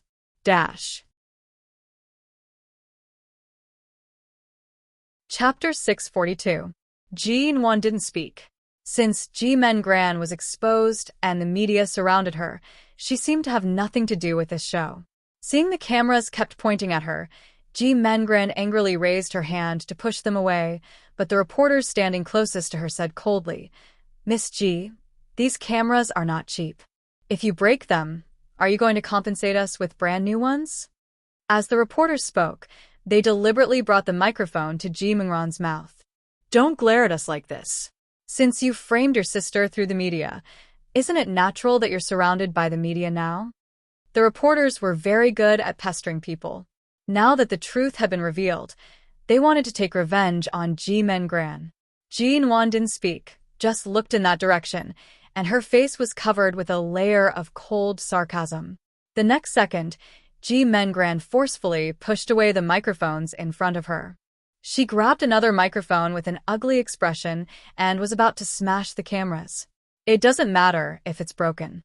I can't even afford to pay for these cameras." However, rather than smashing the cameras, she wanted to destroy today's evidence. Just as Ji Men-gran was about to smash the cameras, Jin-won stood in front of her and said calmly, "If necessary, I can help you record again." Hearing Jin-won's words, Ji Men-gran froze. The originals of those photos were in Mo Jingshin's hands. Even if the cameras were smashed today, they could record again, at any time. Ji Men-gran's eyes were red with anger. She turned to see that Jin-won was still sitting on the sofa on the stage, holding her chin with one hand and looking in this direction with a very indifferent look. Since Miss Ji is very dissatisfied with today's press conference, why don't you record again? I'll give you one last chance to clarify yourself. Those photos that have been manipulated to confuse people and your real purpose. Why don't you say it yourself? Everyone could feel the bone-chilling coldness behind Mo Jingshin's indifferent tone. The situation in front of the multimedia hall was getting out of control. Because of Mo Jingshin's words, those people pressed closer to Ji Men-gran, asking her to say her purpose and intention. What purpose could she have? Driven by Mo Jingshin, many things had become obvious reasons. At this moment, all the people who had watched the live broadcast of the press conference were cursing Ji Men-gran on the internet. And Ji Men-gran's face was the palest and most panicked expression Jin-won had ever seen. It seemed that she had been extremely panicked and forced by these people. She wanted to get angry but dared not, and her shoulders were trembling uncontrollably. She clenched her hand hard, and the calmness on her face could hardly be maintained. A person who should not be surnamed Ji is about to take away our Ji's property. I am not reconciled, so I try to do something to fight for my own interests. Now that things have come to this, I have nothing to say. Ji Men-gran didn't care about anything else. She lowered her head and was about to rush out of the crowd when she finally managed to push a few people away. Just as she was about to run out of the multimedia hall, she suddenly saw Ji Hongwon standing outside the door, just behind the crowd. The moment Ji Men-gran rushed out, she froze in her tracks. She was surprised to see Ji Hongwon here. Ji Men-gran couldn't care less. She lowered her head and was about to rush out of the crowd. However, when she was about to run out of the multimedia hall, she suddenly saw Ji Hongwon standing outside the door. The moment Ji Men-gran rushed out, she froze and looked at Ji Hongwon, who was here. Men-gran, you complained publicly in front of the media that you couldn't get a penny from the Ji Corporation. You're really my good daughter. Ji Hongwon's face darkened and he said coldly and angrily, I don't intend to give the Ji Corporation to you. Don't you know the reason? Jin-won has her own MN group. Even if I give her everything in the Ji family, it will still belong to the Ji family. She will protect everything that belongs to the Ji family. And you? Once I give the Ji Corporation to you, with your stupid brain, I'm afraid it will be swallowed up by the Shung Corporation overnight. Ji Men-gran's eyes were red. She had lost face after exposing the truth in front of the media, but she didn't expect that Mo Jingshin could so quickly and ruthlessly invite Ji Hongwon here. Was he going to help Jin-won turn the situation around and kick her into hell? Is this Director Ji? Sure enough, it's Director Ji. Director Ji, since you're here, why don't you tell us what's going on between your two daughters? Some of the media had approached Ji Hongwon, but Ji Hongwon wouldn't speak for her at all. He had always been on Jin-won's side, the one who was not his biological daughter. Ji Men-gran's expression stiffened and her pupils dilated as she stared in Ji Hongwon's direction. Then, the light in her eyes started to crack bit by bit. Even though her facial expression didn't change, it was clear that she was on the verge of breaking down. Because Ji Hongwon was here, Jin-won got up and walked toward the door. After all, Ji Men-gran was surrounded by the media, but Ji Hongwon was the chairman of the Ji Corporation. People at his age rarely dealt with the media, so she'd better get him out of here as soon as possible. Jin-won walked into the crowd, came to Ji Hongwon's side, and raised her hand. Everyone, I'm sorry. Most of today's press conference is about the analysis and explanation of the photos that are close to slander. As for the irrelevant topics, they are mostly family affairs. Please mind your manners. Seeing Jin-won raise her hand to shield Ji Hongwon, Ji Men-gran coldly glared at Jin-won with reddened eyes. In order to prevent Jin-won from being squeezed by the crowd, Ji Mengran instinctively raised his hand to shield Jinwan. Seeing this affectionate scene between father and daughter, Ji Mengran suddenly sneered. She abruptly grabbed a camera on the shoulder of a person behind her and viciously smashed it in Jinwan's direction. Ah! Watch out. No one expected that Ji Mengran would suddenly take such an extreme action. The camera was not small and was very heavy, and a few screams broke out from the crowd. Just as Jinwan turned around and saw the camera smashing toward her, before she could dodge, Mo Jingshan, who had walked over, grabbed her and quickly pulled her into his arms. At the same time, he turned his back to block the camera for her. Fortunately, Mo Jingshan had pulled her away from the camera. Even though he took the blow for her, the force of the falling camera was much less than before. It only brushed against his shoulder and then fell heavily to the ground. God, it was too dangerous. Are you all right? CEO Mo, are you all right?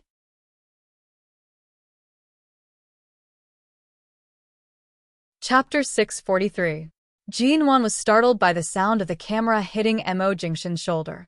She raised her eyes with a jerk and looked at the man who suddenly came to protect her in his arms.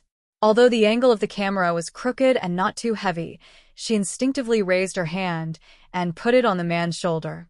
At the same time, she asked in a low voice that no one could hear, Mo Jingshan, are you crazy? If she didn't miss, your shoulder would have been broken by that camera. However, the man held her in his arms and lowered his eyes to look at the fear in her eyes. He curled his lips and ignored the reporters and onlookers present. He only chuckled and said, if I was really injured, there would be a reason for you, little ingrate, to stay and take care of me. Jinwan. She didn't continue to speak. In the blink of an eye, Ji Mengran was held down by the security guards to prevent her from doing anything drastic. Second Miss Ji, are you angry out of humiliation? Mo Jingshan held onto Jinwan's waist and did not let go. He turned to look at Ji Mengran, who was restrained by the security guards and had red eyes. Even though Mo Jingshan appeared to be smiling, anyone could sense the coldness and displeasure in him because she had almost hurt Jinwan with her attack earlier. Ji Mengran's emotions had long slipped to the brink of collapse. Mo Jingshan, both of you are divorced. There was no relationship at all. You're actually helping her. You actually. Mo Jingshan coldly smiled and held Jinwan tighter in his arms. When Jinwan didn't understand what he was going to do, the man said calmly and slowly, since so many reporters are here, I'd better clarify something for Jinwan. Hearing Mo Jingshan's words, several reporters who were closest to him put their microphones close to him. The man said flatly, whether it was 3 years ago or 3 years later, Jinwan is always my wife. The news about our divorce is just a rumor. We have never divorced. Jinwan instantly stiffened in his arms, and the reporters around them were even more surprised. But the divorce news that has spread like wildfire doesn't look fake. Everyone is so curious about this Mo's family matters. Mo Jingshan's mild and ordinary voice rang above Jinwan's head. Is my verbal proof not enough to convince people of Mrs. Mo's identity? Do you want me to take out the marriage certificate and make it public? I don't think so. I never thought Miss Ji would actually be Mrs. Mo.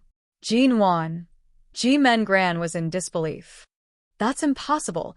That's impossible. The two of you are clearly divorced. When Jinwan went to London 3 years ago, you were already divorced. Mo Jingshan's response to her was one emotionless sentence. Whether to leave or not, as the person involved, isn't it clearer?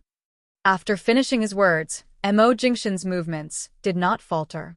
He held Jinwan's hand and walked past the crowd, leaving the multimedia hall. Right now, the media's focus was on Ji Mengran. Furthermore, the misunderstanding had been cleared. Mo Jingshan, who was usually too lazy to deal with the media, was able to deal with the media today. Naturally, no one dared to chase after him. The corridor of Shine Group was very spacious and clean. It was a completely modern building with special office facilities on each floor. The man opened the elevator door and let her in. It was quiet in the elevator for a long while. Jinwan turned to look at herself in the mirror and the man who had been quiet and indifferent. She then looked at the changing numbers in the elevator and seemed to be lost in thought. The man's low voice broke the almost stiff silence. What's wrong? Before you go to the Civil Affairs Bureau to find out your marital status, you suddenly find out that you are still Mrs. M.O. Are you feeling very complicated? Jean-Wan came back to herself and whispered, Did you just say that in front of the media? Or are you really not divorced? He said flatly, I thought you already had a conclusion in your heart. She said with some amusement, M.O. Jingshan, it was you who forced me to divorce. I even signed the divorce papers, but you tell me you're not divorced? M.O. Jingshan was a man who would never beat around the bush and delay a problem as long as he could solve it directly. However, when it came to the divorce, he tried every possible way to force her to leave. She thought that in the past 3 years, she had nothing to do with him. Previously, she had been hoping that maybe the divorce was under his control. Since he had decided to divorce, he would definitely divorce her. But now she heard him say that he had never divorced her. How on earth did he do it? How could he be so calm when everything was clearly in his heart, in his eyes, and in his control, so that no one could see anything? She wanted to ask and had a lot to say, but she suddenly didn't know where to start. She thought for a while and picked the simplest question. After I signed the divorce papers, I sent them to you. Didn't you sign them? The man said flatly in a low voice, As you said, I was the one who proposed the divorce. Although I didn't want to force you to leave in that way, after all, I had to follow the trajectory of my life. Some things should always stand at the original position in order to continue the continuation of various events. So did you sign them or not? He replied methodically, Before I returned to the United States to take over Shine, I took some time to bring the divorce papers to the Civil Affairs Bureau. Before the final signing, I was told that the divorce could not be divorced unless both parties were present. Although I did have a way to invite the most powerful lawyer in the country to come and find a reasonable reason to divorce the marriage, according to my understanding of you, when we divorced, you didn't have the ability to make the divorce papers take effect. Jean-Wan. You mean the divorce papers? Jean-Wan didn't react for a moment and was stunned. When you left High City and went directly to the United States, I gave the signed divorce papers to a friend in the Civil Affairs Bureau and asked him to help me with the divorce. But then something happened to this friend's family, and I haven't been able to contact him. I didn't have time to go to the Civil Affairs Bureau and didn't ask carefully. The man's bony fingers casually adjusted the exquisite and expensive buttons on his shirt cuffs, and he turned his head to glance at her indifferently. So, whether in the past or now, our divorce procedures have stopped at the signing of the divorce papers, and we haven't gone to the final procedure of stamping the seal. Jean-Wan inexplicably read a bit of a good mood from his indifferent tone, as if this realization that he suddenly realized 3 years ago when he was at the last step had become the biggest reason for him to be particularly shameless in front of her now. Chapter 644. She was brought back to the office by the man. After all, it was the working hours of Shine Group, and a secretary was already waiting in the office.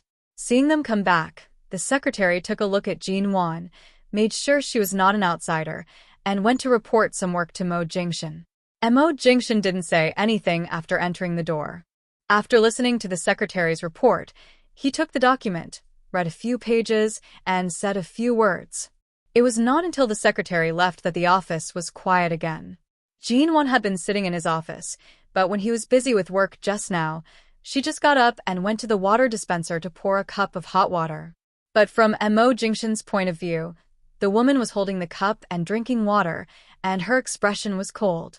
The black pot that has been pressing on your head for 2 or 3 days has been uncovered, and the biggest problem has been solved. Are you going to repay me with such a cold face? Jean-Wan glanced at him deadpan. Otherwise, how do you want me to repay you? Do you want me to sacrifice myself here? The man smiled lightly. That's a good idea. Jean-Wan rolled her eyes at him. I'm tired and sleepy. I want to go home and sleep. She really hadn't had a good rest these days. Last night, she went to his company in the middle of the night, but she sat in the corridor for so long. In the morning, she only slept for an hour and a half in his break room. Now that the problem had been solved, she felt much more relaxed. She didn't want to think about anything but to have a good sleep and adjust her mind. And she needed time to think about how to face this man. Jin-won did look tired, and Mo Jingshin's voice softened. Then go back to rest, take a good bath, and have a good sleep. Jin-won didn't speak anymore and got up to leave. I'll drive you. No, I drove Xiaotian's car here last night. She's still in my house. I'm going to drive the car back. She needed to rest and adjust her mood. Mo Jingshin looked at her for a while, nodded, and said gently and patiently, "You haven't had a good rest these days. Stay awake when you drive." Jin-won ignored him. Before she went out, the man said with a smile, "Drive safely, Mrs. Mo." Jin-won paused, abruptly turned around, and gave him a hard look. "If you call me that again, believe it or not, I'll write you another divorce agreement tomorrow." The man smiled. "I believe you, Mrs. Mo." Jin-won. She turned around angrily and was about to leave. The man probably saw her angry look again. He smiled lightly and said in a good mood, "See you tomorrow." When Jin-won drove back to Yuehubei, Xia Tian had already left. She only sent her a WeChat message saying that the baby at home hadn't seen his mother all night and had been crying. The nanny they hired to hold the baby all night was useless, so she hurriedly drove Jin-won's car home. Jin-won first took a bath and felt much more relaxed. Then she went back to bed, hugged the pillow, and slept hard for a day and a night. The next morning, Jin-won returned to the company in a good state after the truth was revealed and the curses and dirty water poured on her were completely washed away. As for Mo Jingshin's promise to see her tomorrow, she fell asleep and didn't plan to see him at all. She was probably the only one who couldn't control this kind of scheming man. He couldn't control her mood, her freedom, and her thoughts. Occasionally, he miscalculated, so that Jin-won could at least feel better. The next day, Jin-won was preparing to return home when she suddenly received an invitation from the city's newly appointed official charity organization. This charity organization had set up a banquet and invited more than half of Haicheng's famous business figures. Although it was called a charity organization, it was actually nothing more than to win over these rich people in the city. After all, the government and the business were never separated. Furthermore, for something like charity, many times it required the cooperation of businessmen. The charity banquet was set to be held tomorrow night. It was not that they didn't give Jin-won time to prepare, but that people had received invitations 3 days ago. However, Jin-won had been misunderstood by the leaders of the city because of those photos a few days ago. They thought that she was really up to no good and didn't plan to put her on the invitation list at all. In the end, the dirty water was suddenly cleared, and the higher-ups promptly issued her an invitation. Thus, when she received the invitation, there was only 1 day left until the banquet. As a result, Jin-won didn't have time to return home. She took the time to pick out a gown. At night, Jin-won lay on the bed and closed her eyes. However, she had slept too much last night and couldn't sleep well tonight. She picked up her phone and glanced at Mo Jingshin's WeChat profile picture. No matter how she looked at it, she felt unhappy. She searched for some pictures of icebergs online and sent them to Mo Jingshin. A minute after she sent it, the man replied, Jin-won, hurry up and change your profile picture. These pictures of icebergs are suitable as your profile picture. It suits your character. Don't always hang my photo on it. Mo Jingshin, Another question mark. She didn't know if he was busy or what. Jin-won impatiently sent him another message. Hurry up and change it. This time, the man finally replied, but it was short and straightforward, infuriating. Not changing. Jin-won held her phone to her mouth and sent him a voice message. Mo Jingshin, if you use my photo as your profile picture again, do you believe that I won't blacklist you? However, the man's reply was, don't mess around. Jin-won. She abruptly threw her phone to the side of the pillow and lay there, turning to look at the night sky outside the window. In fact, after thinking about it carefully, all these years, Mo Jingshin had never done anything to let her down. If they really didn't divorce, then the knot in her heart could be considered resolved. The only thing that made her angry about him was his rationality and calmness that surpassed all emotions. A person who was too calm was actually very scary, wasn't it? She closed her eyes and was silent for a moment. Then she abruptly picked up her phone again, opened Enchanting's WeChat, and very quickly added the man's WeChat to her blacklist. Seeing that he obediently stayed in the blacklist, Jin-won finally let out a breath.